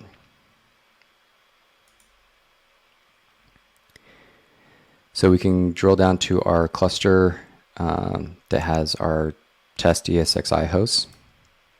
And then we can click on Advanced Settings. And say if you wanted to ensure that the virtual network device was disconnected, we can go ahead and select that here. Then we can simply click Mount, and that operation will now be sent down to the cluster, and we can present that snapshot back to the vSphere environment. So let me go ahead and select on this tab here, and we'll take a look at our recovery. All right, so what you can see here is the live mount operation presenting from the Rubrik cluster. So we'll present the storage and then use the compute to power that virtual machine on from that snapshot. So this lends a hand to disaster recovery operations that would be required in order to mitigate something like ransomware or some other type of event, like if it's known or unknown. So this is really the broader vision of Rubrik and how we're able to aggregate all of those clusters and all of those protectable objects within the environment. So if it's on-prem or if it's in the cloud, we want to be able to protect it and give a global view and really a source of truth to all that information. So with that, it looks like we're out of time, so I'll hand it back to you. Thanks, David. All right, great presentation, Jeff. Thanks very much. Thanks for doing a demo as well. That was cool to see. I've just brought up our poll question for everyone out there that says, what additional information would you like about Rubrik? And we, of course, appreciate your response to that poll. A lot of great questions have come in as well. Thank you, everyone, for those questions. I'm afraid we're out of time for live Q&A, but I am routing all these questions to Jeff to get back to electronically. So thank you for all the questions. I'll leave up this poll question and let everyone respond while I announce our next prize winners. Let's see, we've got another Amazon $500 gift card. This one's going out to John Cross from Georgia. Congratulations, John Cross from Georgia. And then another Oculus Quest 2 VR headset. This one's going out to Matt Berger from Ohio. Congratulations, Matt Berger. Let's see, we've still got 2 more Amazon $500 gift cards, 4 more Oculus Quest headsets. So stay tuned for that. And of course, stay tuned for our upcoming presentations from Kasten and Zerto. If not, go ahead and get your response in now, because we're moving on to our next presentation on today's Megacast. I'm excited now to introduce you to Adam Berg, Solutions Architect for CloudNative Technical Partnerships at Kasten by Veeam. Adam, it's great to have you on the event. Take it away. Hi, everyone. Welcome to the webinar. My name is Adam Berg. I'm with Kasten by Veeam. Today's presentation is going to be called Kasten K10 by Veeam, Essential Kubernetes Protection and Disaster Recovery. Thank you so much for spending some of your time with us today. Today's presentation is really going to be talking about how did we get to this point where backup and recovery is essential now to all organizations running a Kubernetes environment, and the maturation of this space has really accelerated incredibly over the last couple of years, really. And we're going to talk about some of the reasons why that is, and then we're going to talk about why Kasten K10 is an essential component of that deployment of your Kubernetes. So let's go right into it here. So a little bit about the market and about the space. What is really driving Kubernetes, and what is driving the maturation of Kubernetes for most organizations? Maybe you're just starting your journey into Kubernetes.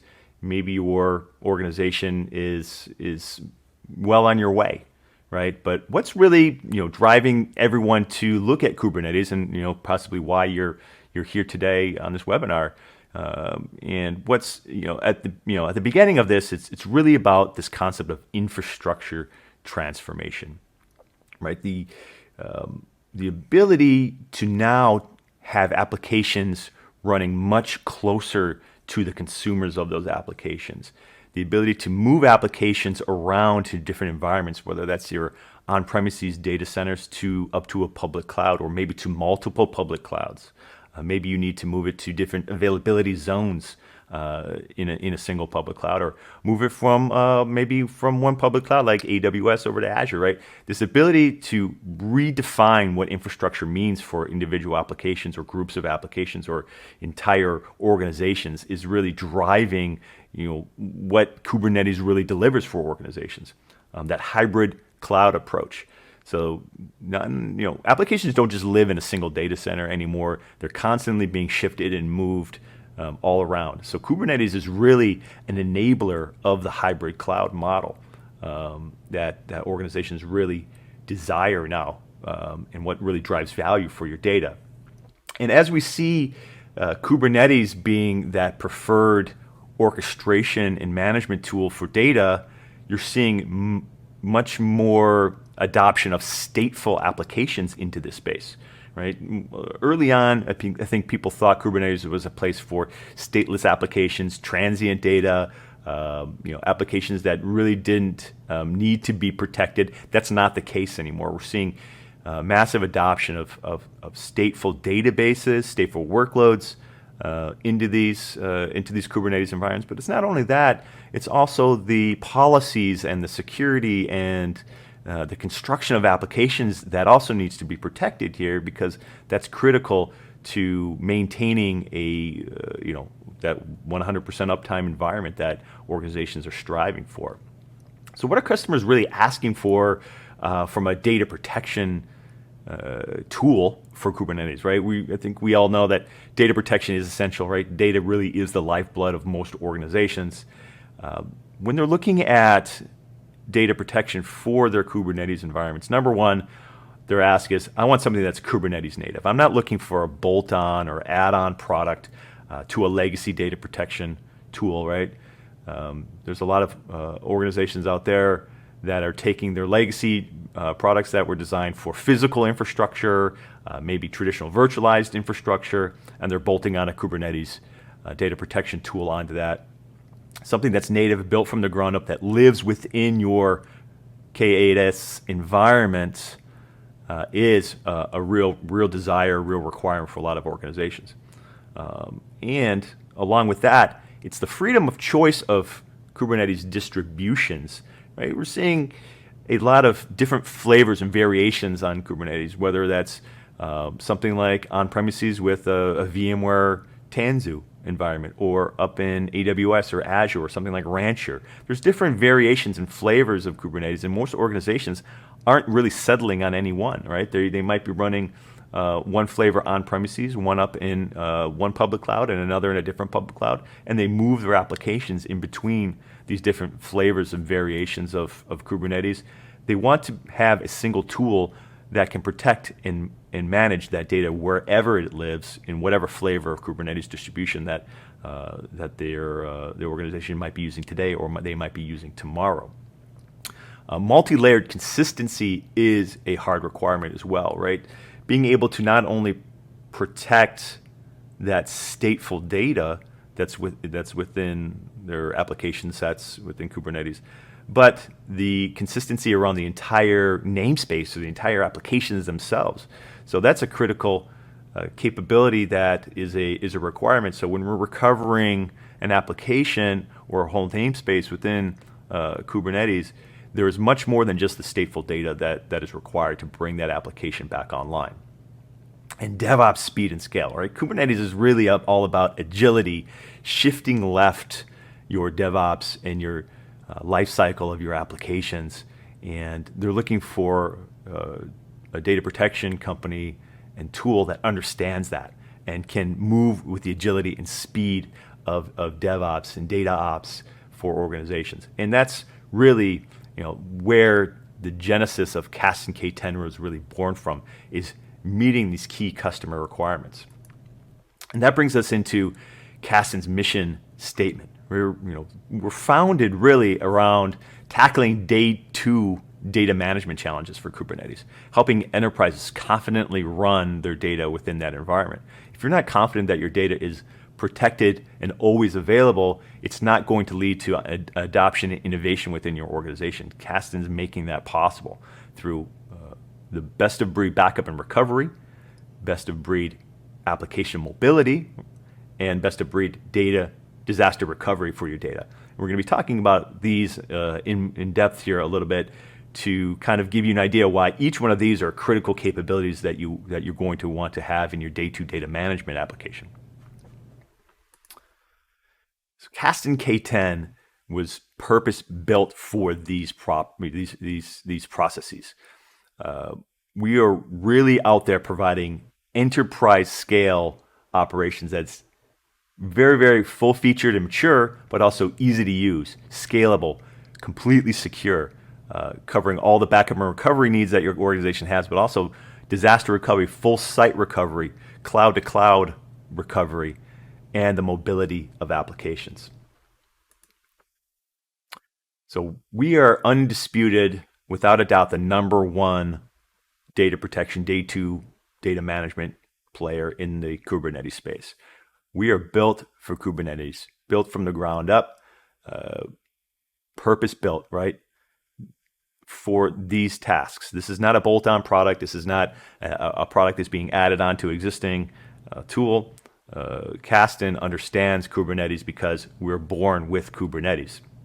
We support a rich ecosystem of not only Kubernetes distributions and flavors, but also the applications themselves that are most commonly run inside of Kubernetes environments. Think like Cassandra, think MySQL, or MariaDB. These applications and databases that are constantly, commonly being run. We need to protect those in an application consistent way as they run on top of Kubernetes. That is completely built in to Kasten K10. Not only that, there's a rich ecosystem of underlying infrastructure that's also supported, right? There's still physical infrastructure that Kubernetes runs on top of, and you want to be able to integrate with that physical storage that your data resides on. So we can take advantage of things like hardware-based snapshot acceleration technology for protecting this data. And Kasten's K10 has the best ecosystem and alliance partner capabilities in the industry for that underlying infrastructure as well. Don't forget about security, right? Security is top of mind in every CIO, CTO's playbook when they're thinking about Kubernetes. How are we going to secure this environment? Well, Kasten has you completely covered end to end with not only support for robust role-based access controls and multi-factor authentications, but also end-to-end encryption, at-rest encryption, and as of our newest 4.0 release, the only Kubernetes data protection tool in the industry that supports object lock immutability APIs. So we can actually guarantee that your data is undeletable, unmodifiable, safe from accidental deletion or malicious insiders, or more commonly ransomware, right? That's going out there and attacking, looking at your secondary sources of data. We have the ability to create immutable copies of that data so that it can be guaranteed that you're able to recover no matter what the circumstance. And we're delivering all this functionality and it's very, very easy to use with the state-of-the-art UI, all browser-based HTML5 with CloudNative APIs across the board, and very easy to install. And I've got a little bit of a demo here coming up for you that will hopefully sort of solidify how easy it is to do a backup and recovery with Kasten K10.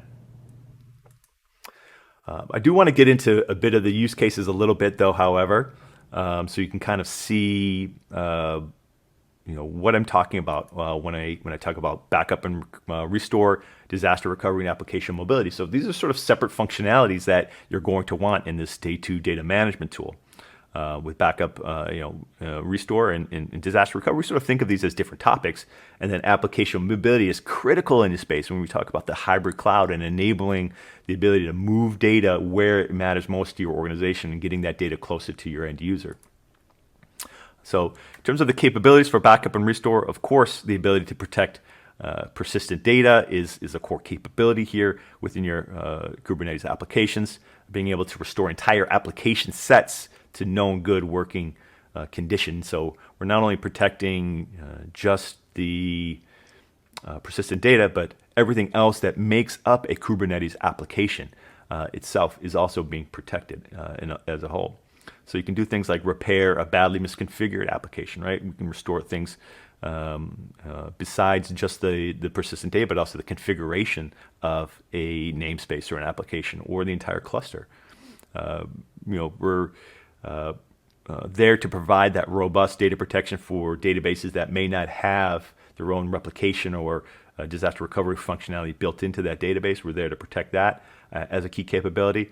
And if you're not thinking about compliance, you should be. So CAST and K10 can be there as your tool to reproduce environment states in case of an audit compliance, for example, as well. Disaster recovery should be thought about differently than traditional backup and recovery because the challenges are different here than traditional backup an application, restore an application. When you think about disaster recovery, we think about entire site level failover. So this is a much bigger challenge, and to have a tool that can do both backup and recovery and disaster recovery is critical for your organization. So we're able to restore entire clusters to known good states with granular controls as needed. Completely policy-driven automation is part of this, and enabling near zero RTOs for your Kubernetes workloads. Now, what's critical as part of this, and we'll also talk about this in application mobility, is the ability to do storage transforms. So typically, when you're doing a DR event, you're probably restoring to different infrastructure. Maybe it's a different cloud. Maybe your DR site is a physical infrastructure with different storage. Being able to automatically, through policy, do storage transforms in all your persistent volume claims to a different storage is part of this critical capability here that we make it really, really easy to do. And application mobility, this is my favorite capability within K10. Being able to enable your organization to do things like dev on on-premises Kubernetes infrastructure, and then maybe production up in a public cloud. Being able to take those applications and creating life cycles around them, moving them between clusters, between infrastructure as needed, enabling cross-cloud portability for those applications or cross availability zone for those applications.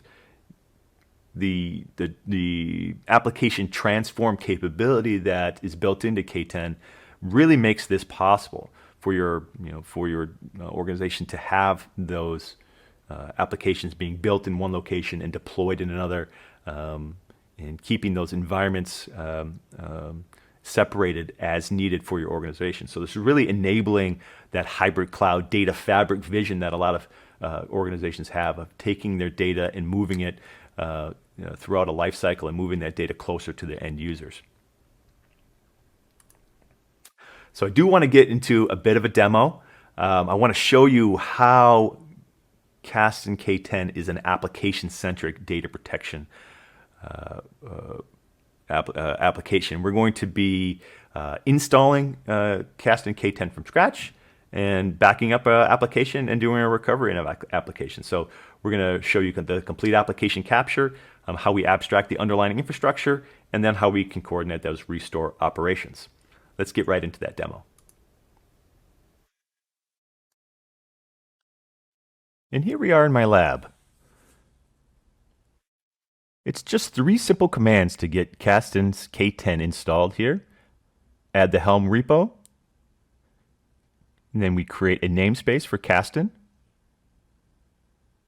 with a simple kube control command. And then we use a Helm install command to install Kasten K10. And in just a few minutes, our install will be complete. And we use a kube control command to see if all of our pods are now up and running. And they are. Let's get our service endpoint so we know how to access Kasten's web interface. Now let's jump over to the web interface. This is the interface for Kasten K10. Very modern HTML5 interface. As you can see, K10 automatically discovers all the installed applications automatically. Let's go ahead and install a WordPress application. This is nice because it's a multi-tier application with a database backend with persistent volume to contain the persistent data. As you can see, WordPress is automatically discovered by K10, and you can see the two persistent volume claims. The first thing that we want to do in K10 is add a location profile. This will be the destination for our backup data. I'm going to add a generic S3 storage as our backup target.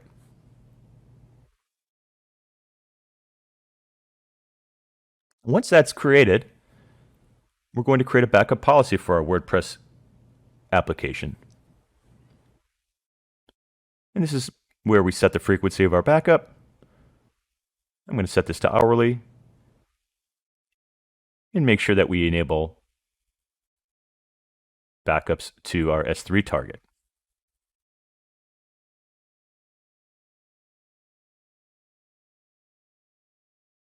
We have the option to export all of data or only references, and this is where we select the applications.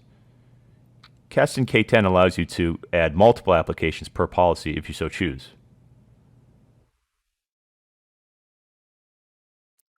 Once that policy is created, let's click Run Once to run this policy now.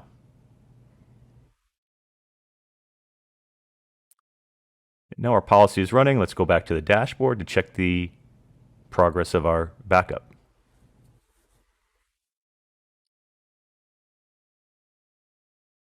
In our activity bar, we can see that our backup is now running. Let's drill into the action, and we can see the progress of our backup. Our backup is now complete, and our application is protected. You can see in Kasten K10 interface how much data we've protected, and you can see that our WordPress application is compliant with our policy. Let's delete our WordPress application so we can test our restore functionality. We'll use a helm command to uninstall the application completely. You can see that our pods are now terminating, and the application now is gone from our Kasten dashboard. However, to recover this data, we can go to our removed applications and choose restore. Choose the restore point and click restore.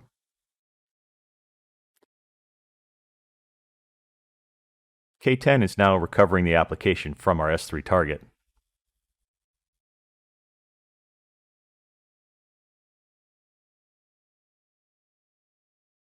In our activity bar, we can see that the process is running. We can click that to drill into the action. And our application restore is complete. You can see that WordPress is now back as an application and is still compliant with our policy. Let's use a kubectl command to validate that the namespace has been recovered and that the pods are now running in our WordPress namespace.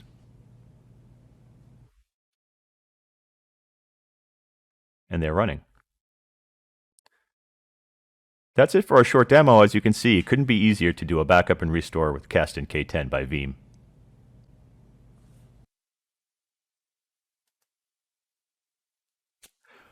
You're probably thinking to yourself, how do I try out this Kasten K10 for myself? Well, you're in luck. We have a free live online demo, interactive demo that you can go to right now. That website is kasten.io/try-kasten-K10. You can go there right now. You can sign up and do a free live demo interactive. It's a fully functional Kasten K10 environment, so you can try this out for yourself. We also offer free licenses for your production environment for up to 10 pods, and you can go ahead and try that out today. So visit Kasten K10.io today and try out Kasten K10. I thank you so much. And with that, we'll do a bit of Q&A. And everyone, thank you so much. Have a great day. Great presentation, Adam. Really appreciate that. Cool demo and really cool presentation. Again, so we do have some questions for you from the audience. You ready for some questions? Yeah, thanks. Let's do it. All right. I want to point out to everyone out there, we just brought up a poll question on the screen. We appreciate your response to this. It says, do you have Kubernetes in production today with a data protection project? All right. So let's see. First question I wanted to ask you, Adam, is how is Kasten K10 licensed? Might as well get that out of the way. Yeah, that's a great question. So we're licensed per node. So in your environment. So as much data and applications as you can run on a particular node, that's sort of an all you can eat, and you license it per node. And what's great about Kasten is you get your first 10 nodes of your cluster completely free forever. You don't even need to sign up or do anything. You just install Kasten K10 and you get 10 nodes free forever. As I say, no credit card required. So go ahead and download it and try it out, in your environments today. And it's unlimited for free for 30 days, even for the largest environments as well. I will point that out. So yeah, per nodes. So reach out to your Kasten sales representative for more information on that. Very cool. Yeah, and you could run a lot of pods and put a lot of data on a single node. Oh yeah. So that's quite a deal. Yeah, you get a lot. Yeah, it is. Yeah. All right, excellent. Next question, they want to know what kind of storage can I use as a target for Kasten K10? That's also a great question. So out of the box, we natively support object storage from AWS, Azure, and GCP, and any S3 compliant storage provider. So the hundreds of S3 compliant storage providers out there are also supported, and any NFS-based target is also supported right out of the box. And stay tuned for more on that as well as we continue to integrate with Veeam on handling additional storage targets beyond those. Absolutely. Yeah, I look forward to additional integrations there. Next question, what version of Kubernetes is supported?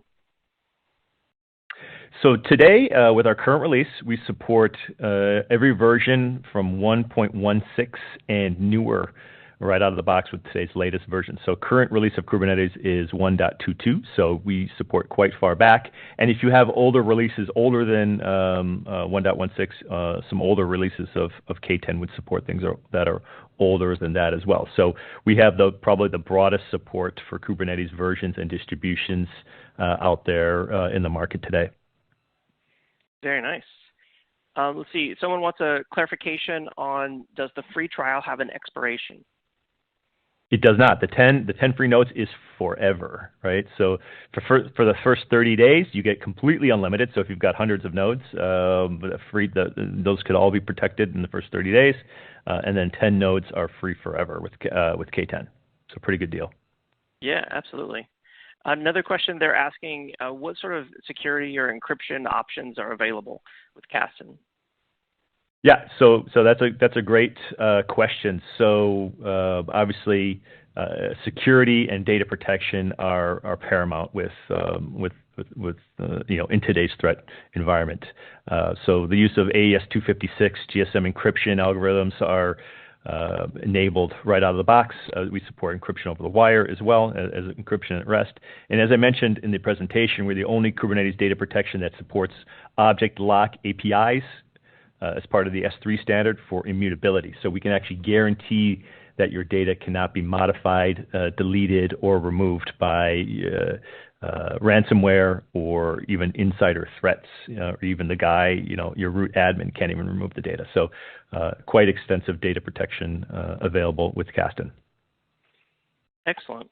And I want to remind everyone out there about another poll question I just brought up that says, what additional information would you like about Kasten? And we'll leave that up while we take a few more questions here. Next question, so can this protect Kubernetes nodes that are running not just on premises, but in the cloud? Well, yeah, obviously, right? So, we're designed to protect your data wherever it lives. Whether that's today it starts off on-prem, maybe it's moving to the cloud tomorrow, or anywhere in between, right? Maybe it's in AWS today, maybe it's in Azure tomorrow, and GCP the day after, right? We're there to help not only protect those applications wherever they live, whatever kind of cluster, whatever distribution of Kubernetes your organization is running, we're going to support it. And we're also going to help you migrate that data around to those different clusters. So one of the key capabilities here is the ability to do what we call transforms on that data. Because when you shift data, obviously you're not going to have the same storage underneath each distribution, right? So we're going to do things like helping you convert and migrate those applications and transform critical infrastructure about those applications to make them run wherever you decide your application needs to be running today or tomorrow. Excellent. And then what about any sort of agent? Is that required to be installed on the node that you're protecting, is the question? No, I mean, there's no concept of agents really. I mean, Kasten K10 runs right inside the cluster, and is it a Kubernetes native API capable data protection tool. So there's no, a lot of people who are coming from traditional infrastructure like physical servers or maybe VMware or Hyper-V or something like this, and they have this concept of, hey, I need to install agents. That doesn't really exist here, right? That's sort of a foreign concept. We're running natively inside the cluster as pods ourselves, and we're able to natively protect the data through snapshot API technology or CSI driver technology if we're integrating with the underlying storage platform. And then we have something that we call a canister, which is application-aware orchestration, where we can actually interact with the applications natively with native application tools to create application consistency within certain supported database applications as well within the pods themselves. Very cool. Someone was asking for the URL to try out a Kasten K10, the free Kubernetes backup, 10 nodes free forever. I just posted that there in the questions pane if anyone else wants to check it out as well. Yep. I'm afraid we're all out of time in our live Q&A here, Adam. There's a number of more technical questions there for you in the electronic queue. But again, excellent presentation. Thanks for being on. Thank you very much. Thanks for having me. I encourage everyone to check out the handouts tab as well. There is a resource there on the 5 Kubernetes backup best practices. Make sure that you check that out, download it now, and then of course also visit kasten.io, and it's there that you can sign up and get the free Kasten 10 node forever version or a full 30-day trial of the Enterprise larger edition if you want to check that out. All right, so thank you to everyone who responded there to the poll. I'll leave it up while I announce our next prize winners. We have another Amazon $500 gift card going to Kelly Plymail from Washington. And then our next grand prize for a Quest VR headset, that's going to Jesse Pock from California. And another Quest VR headset going to Christoph Norris from Oregon. Congratulations to the prize winners. And thank you to everyone there who responded to the poll. It's now time to move on to our next presentation here on today's Megacast. I'm excited to introduce Kevin Cole, who's the head of learning and enablement at Zerto. Kevin, great to have you on. Take it away.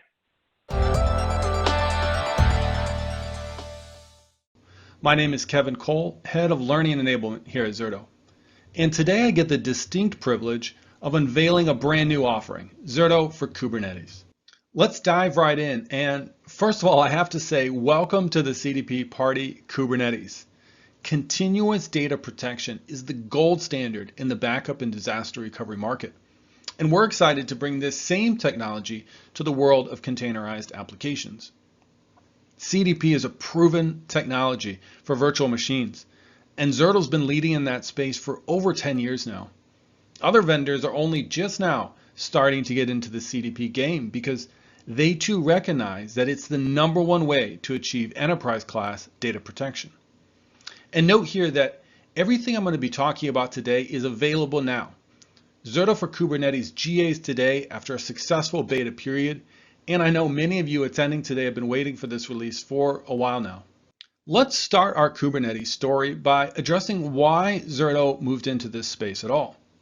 Kubernetes has become the standard for container management with really explosive growth the last few years. And to some extent, one of the things Kubernetes does really well is out-of-the-box resilience, or at least resilience when it comes to things like pods. It does high availability fairly well, but it's extremely limited in terms of backup and recovery.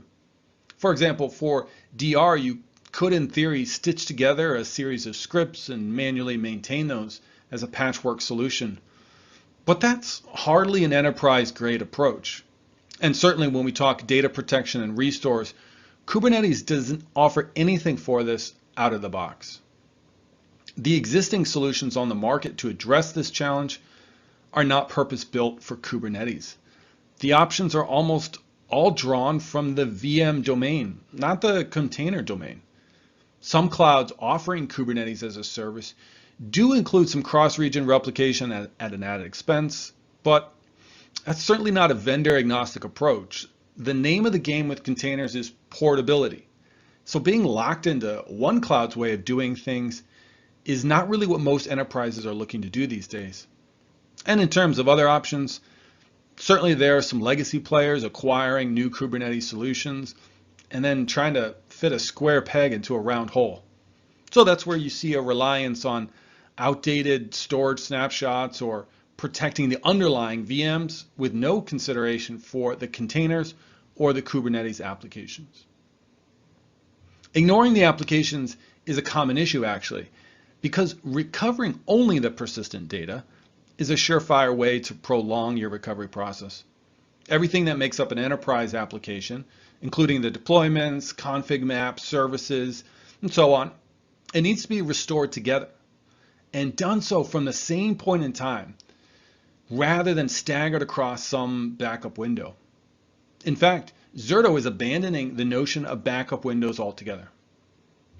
And that's because what we're doing is focus on continuous data protection.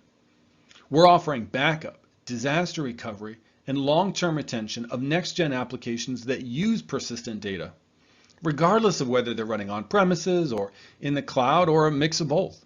Zerto for Kubernetes is available now for all the leading platforms, including Azure Kubernetes Service, Google Kubernetes Engine, AWS Elastic Kubernetes Service, IBM Kubernetes Service, and Red Hat OpenShift.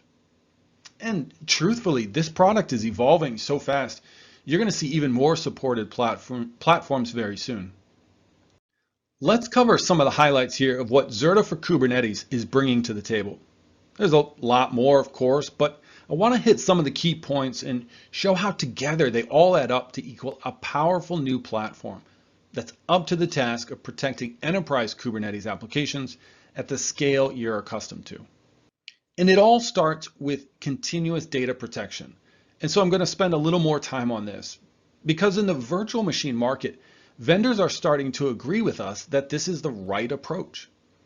The difference there, of course, is that they loosely integrate CDP into their legacy solution, whereas CDP is integral to Zerto's platform. It's absolutely foundational to what we do. And in the Kubernetes world, Zerto is the only one bringing that proven technology into this space. It's a space that I would argue has even more demand for continuous than the VM world. The pace of change with containers, the reliance on continuous integration, development, continuous deployment, it means there's even less tolerance for some of the outdated paradigms that have been force-fit into the container space. With CDP, our customers are getting consistent, automated, non-disruptive recovery of applications and their data, both within and between clusters, data centers, clouds. And there's really three main parts to true CDP, starting with our always-on replication. Now this is near synchronous replication. So you get the immediacy of synchronous replication, but with the performance and easy recoverability of asynchronous replication. And because it's always on, you're getting very granular checkpoints that we store in a dynamic journal. It's a log of all block level changes. The gap between these checkpoints is one measured in seconds. So if you need to restore or recover, you're only rewinding back 5 or 10 seconds to the restore point you need, rather than relying on a snapshot that's 12 or 24 hours old. This is how Zerto is dramatically reducing data loss and downtime. The pace of today's world means a nightly snapshot is no longer sufficient and leaves a huge protection gap. Data is such a critical digital asset these days that customers are increasingly demanding continuous availability and 24/7 on-demand access. If there's any sort of disruption to your Kubernetes clusters, Zerto lets you rewind like a DVR. You're just going back a few seconds, picking the exact point in time just prior to the issue, and then instantly restoring. If you need a different checkpoint for any reason, it's simple to roll back and pick another one from any of the thousands of restore points. Building that level of granular protection into applications would not typically be all that easy, but this is what data protection as code is all about. Versioned declarative management of cloud-native applications in the same way that developers and DevOps engineers are really used to. This enables you to create and deploy applications that are born protected, with data protection a key part of the app lifecycle rather than an add-on after the fact. As you'll see in our demo, it's really just one line of a YAML file that automatically makes a deployment protected. And that's part of what we mean by being application-centric.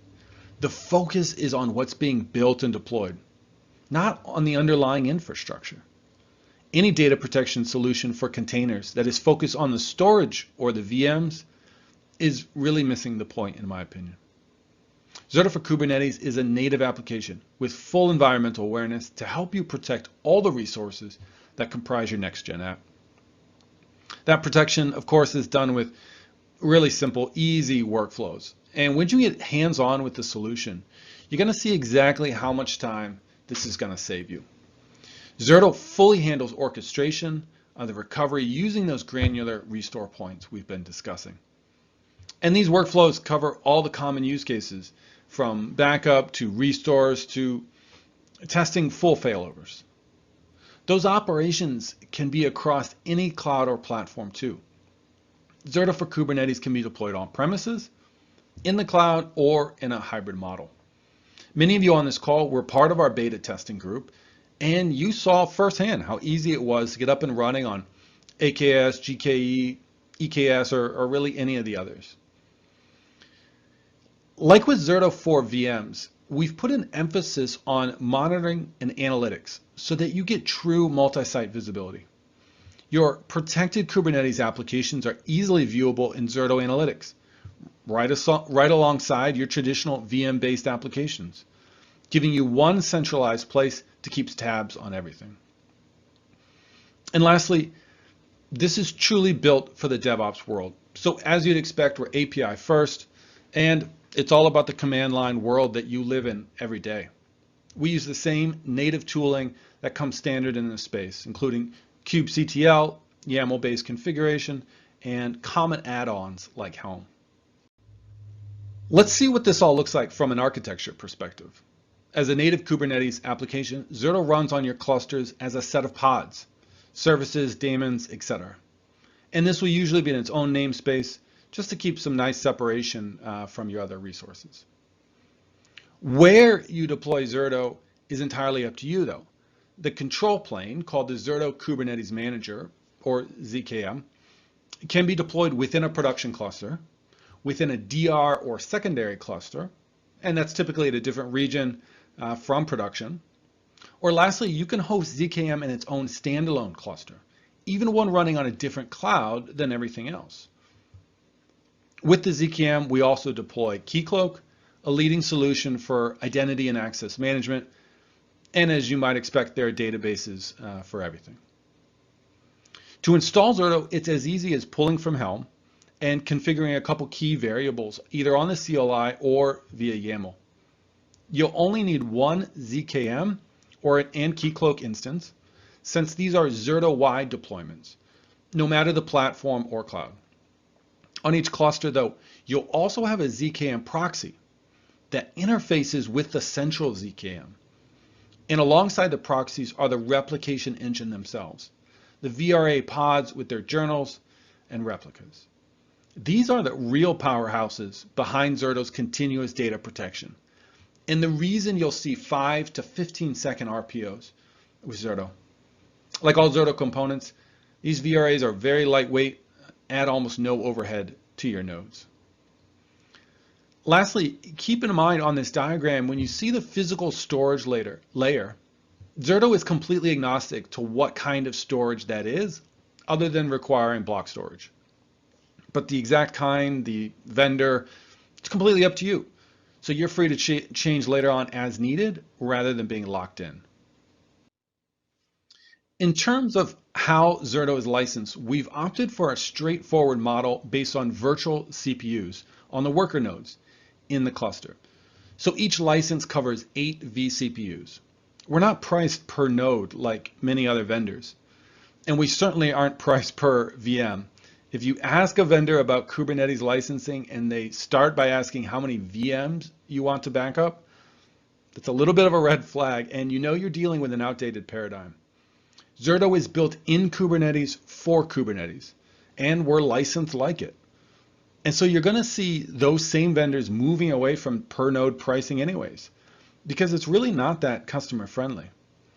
Licensing based on vCPUs lets you expand your footprint by either scaling up or scaling out without worrying about one or the other dramatically hitting your bottom line. Pricing per node incentivizes customers to scale up. And we've heard from many of you that this is not really a model you want. It's all about the choice and the flexibility. And you can see here visualized in example 1, we have a single cluster with 3 worker nodes. These are a little more powerful nodes, but the sum of them to 96 means the cluster is consuming 12 licenses. On the other hand, in example 2, if you wanted to do smaller nodes across many clusters, you could end up with 12 licenses again, simply because we're just adding up the total number of vCPUs. The only per cluster consideration here is whether you want Zerto Data Protection Licenses, or ZDP, or Zerto Enterprise Cloud Edition, or ECE. Now, ZDP is really focused on backup and long-term retention, while ECE is the more expansive offering. So it includes that orchestrated disaster recovery into the mix, along with everything you get in ZDP as well. So it's truly your choice how you'd like to set this up. We see a lot of customers running many small nodes across lots of clusters. Like in example 2. That's a situation where a Zerto subscription can be 30 to 50% less expensive than the leading solutions in the market right now. What we're really talking about here is added value at a more attractive price point. But the real benefits come down to business outcomes. It's what you're going to be able to achieve with Zerto for Kubernetes, starting with continuous availability. It's about meeting the expectations of customers and stakeholders, whether internal or external, in delivering that superior experience. It's about maximizing your investment in containers and Kubernetes by streamlining operations, breaking down silos and barriers between the developers, operations, and infrastructure teams. Developers don't have to worry about protection down the road. It's built in with data protection as code. And likewise, infrastructure folks don't have to come in after the fact and try to get applications to meet compliance or SLA requirements. And lastly, Zerto for Kubernetes unlocks the kind of multi-cloud agility we know everyone's after. When you're protecting an on-prem cluster up to AKS, with management out of EKS, with simple failover to from between, that's really embracing the promise of cloud. And that's what Zerto for Kubernetes enables. Now let's see Zerto for Kubernetes in action with a quick demo so that you can see exactly what we can offer for cloud-native applications. I'm going to do a simple demo based on Zerto for Kubernetes running an Azure Kubernetes service. Although this is in AKS, keep in mind we also support all the major platforms, including GKE and EKS. Let's start with a quick tour of my environment. It's a pretty modest cluster with only 2 nodes, but this works the same when you're talking many clusters and many nodes. And for demo purposes in this lab, I have a single application, the same guestbook application that you've probably seen if you've dug around enough Kubernetes documentation and training. The only difference is that I've modified it slightly to add persistence in Redis, what we use for the database, and I converted the usual guestbook deployments into stateful sets, since we're focused on persistent data here. The application is comprised of 3 stateful sets and 3 services across both the front end and the back end. You're seeing here the front end. We'll come back to this app in a minute as a visual way of demoing a local restore.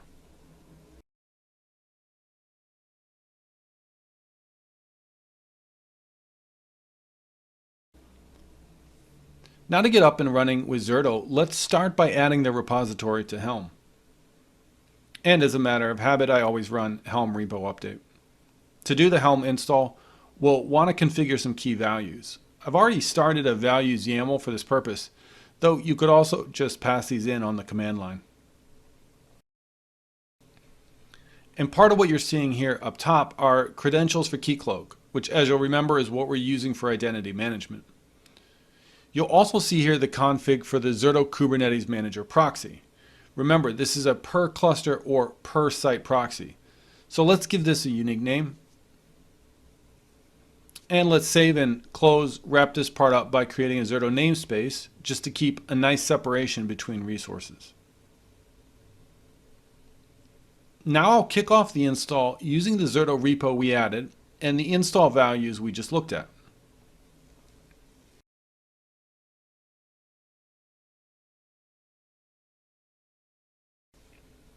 Let's fast forward slightly and let that install finish. It usually just takes a few minutes. And if we check our namespace now, you can see everything that Zerto has deployed.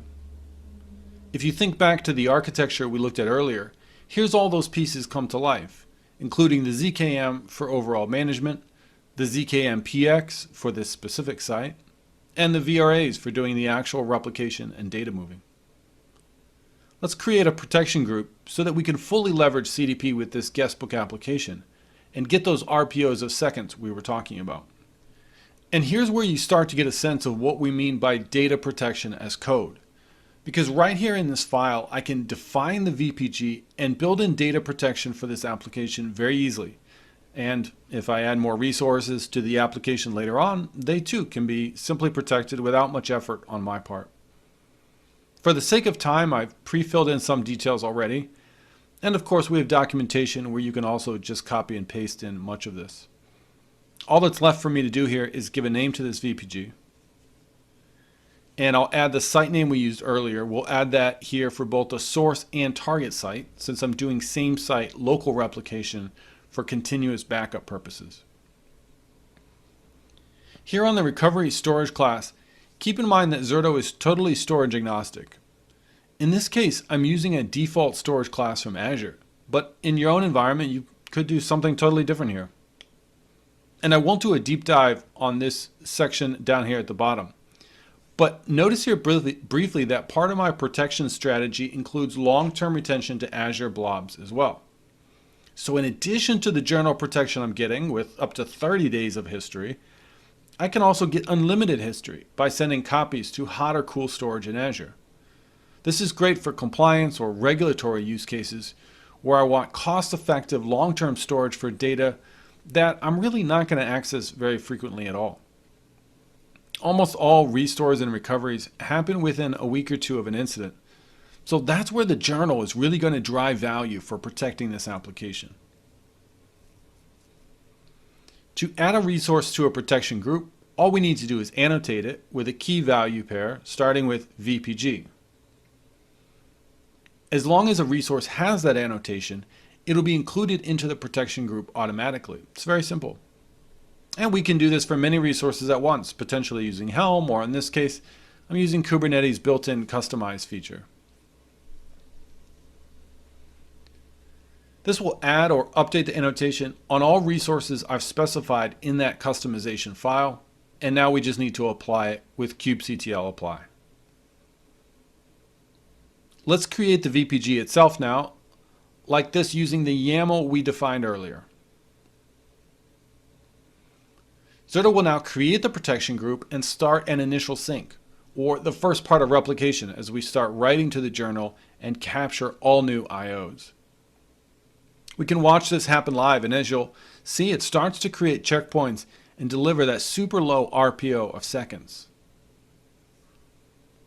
To wrap this up, let's do a quick example of a backup restore from one of those very granular checkpoints that you saw start to be generated there.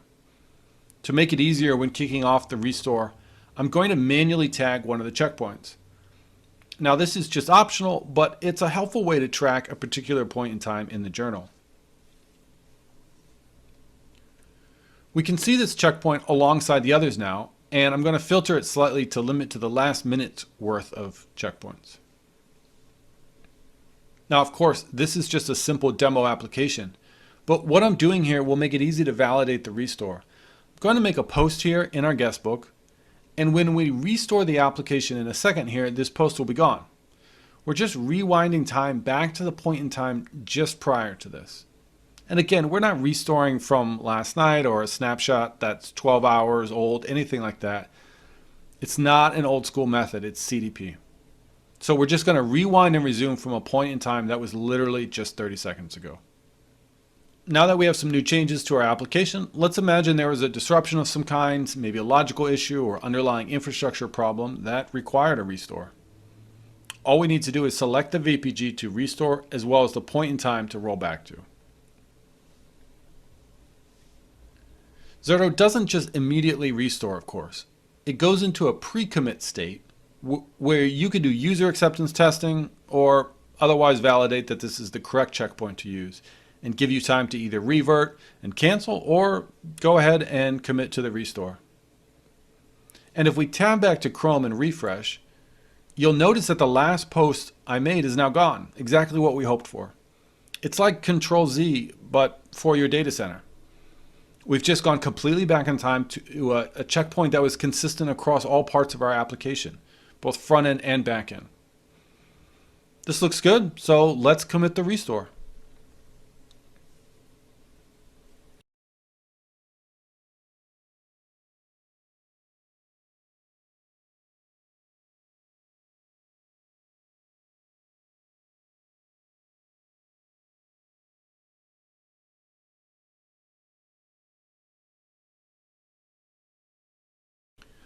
Once that finishes, let's do another quick refresh in Chrome and confirm that the app looks exactly as it did before. It looks like it did in the pre-commit stage a second ago, and it looks like it did originally when we first tagged a checkpoint. It's very fast, totally hassle-free, and completely orchestrated by Zerto. I hope that demo whet your appetite a bit for what Zerto for Kubernetes can do for you in your business. That same powerful CDP engine works across clouds and clusters, enabling both easy restores, like we just saw in the demo, or full disaster recovery failovers, or simply just grabbing a copy of an application from a long-term retention repository. I wanted to also mention that the demo I just ran through is actually part of a free hands-on lab that you can try today. I'd encourage you to give it a test drive and experience Zerto for Kubernetes firsthand for yourself. Or simply check us out on the web, learn more about what we're doing in this space. Of course, you can also reach out to us for a demo. We'll tailor it to you and your business. We can also do a proof of concept. We'd be happy to talk through your needs and see what Zerto can do for you. Thank you for your time today. All right, cool presentation, cool demo of backup and recovery of Kubernetes. Thanks so much, Kevin. We do appreciate that. I've just brought up the poll question for everyone out there. This says, what additional information would you like about Zerto? And I'll leave that up here for a few moments. Let everyone respond to that. Kevin is taking questions electronically, so keep your questions coming. We do appreciate all the questions submitted so far, and of course, welcome more questions about how Zerto can protect your cloud-native workloads. And our next set of prize winners are, for the Amazon $500 gift card, this one's going out to Michael Hagan from Arizona.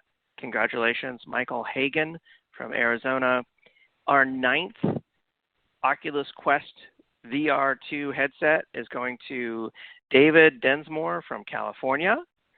And our final and 10th Oculus Quest VR headset is going to Ben Babler from Alabama. Congratulations. We also have, of course, all of our best question prize winners as well. We'll be reaching out to all of you who won those Amazon $50 gift cards after the event. And I'm just posting the names of all of our prize winners in the questions pane as well. All right, thank you to everyone who responded there to the poll. We appreciate that. Let's go ahead and wrap up now today's Megacast.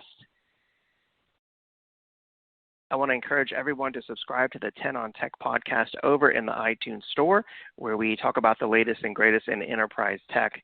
If you are a potential sponsor of an upcoming Megacast or EcoCast, reach out to us at connect@actualtechmedia.com.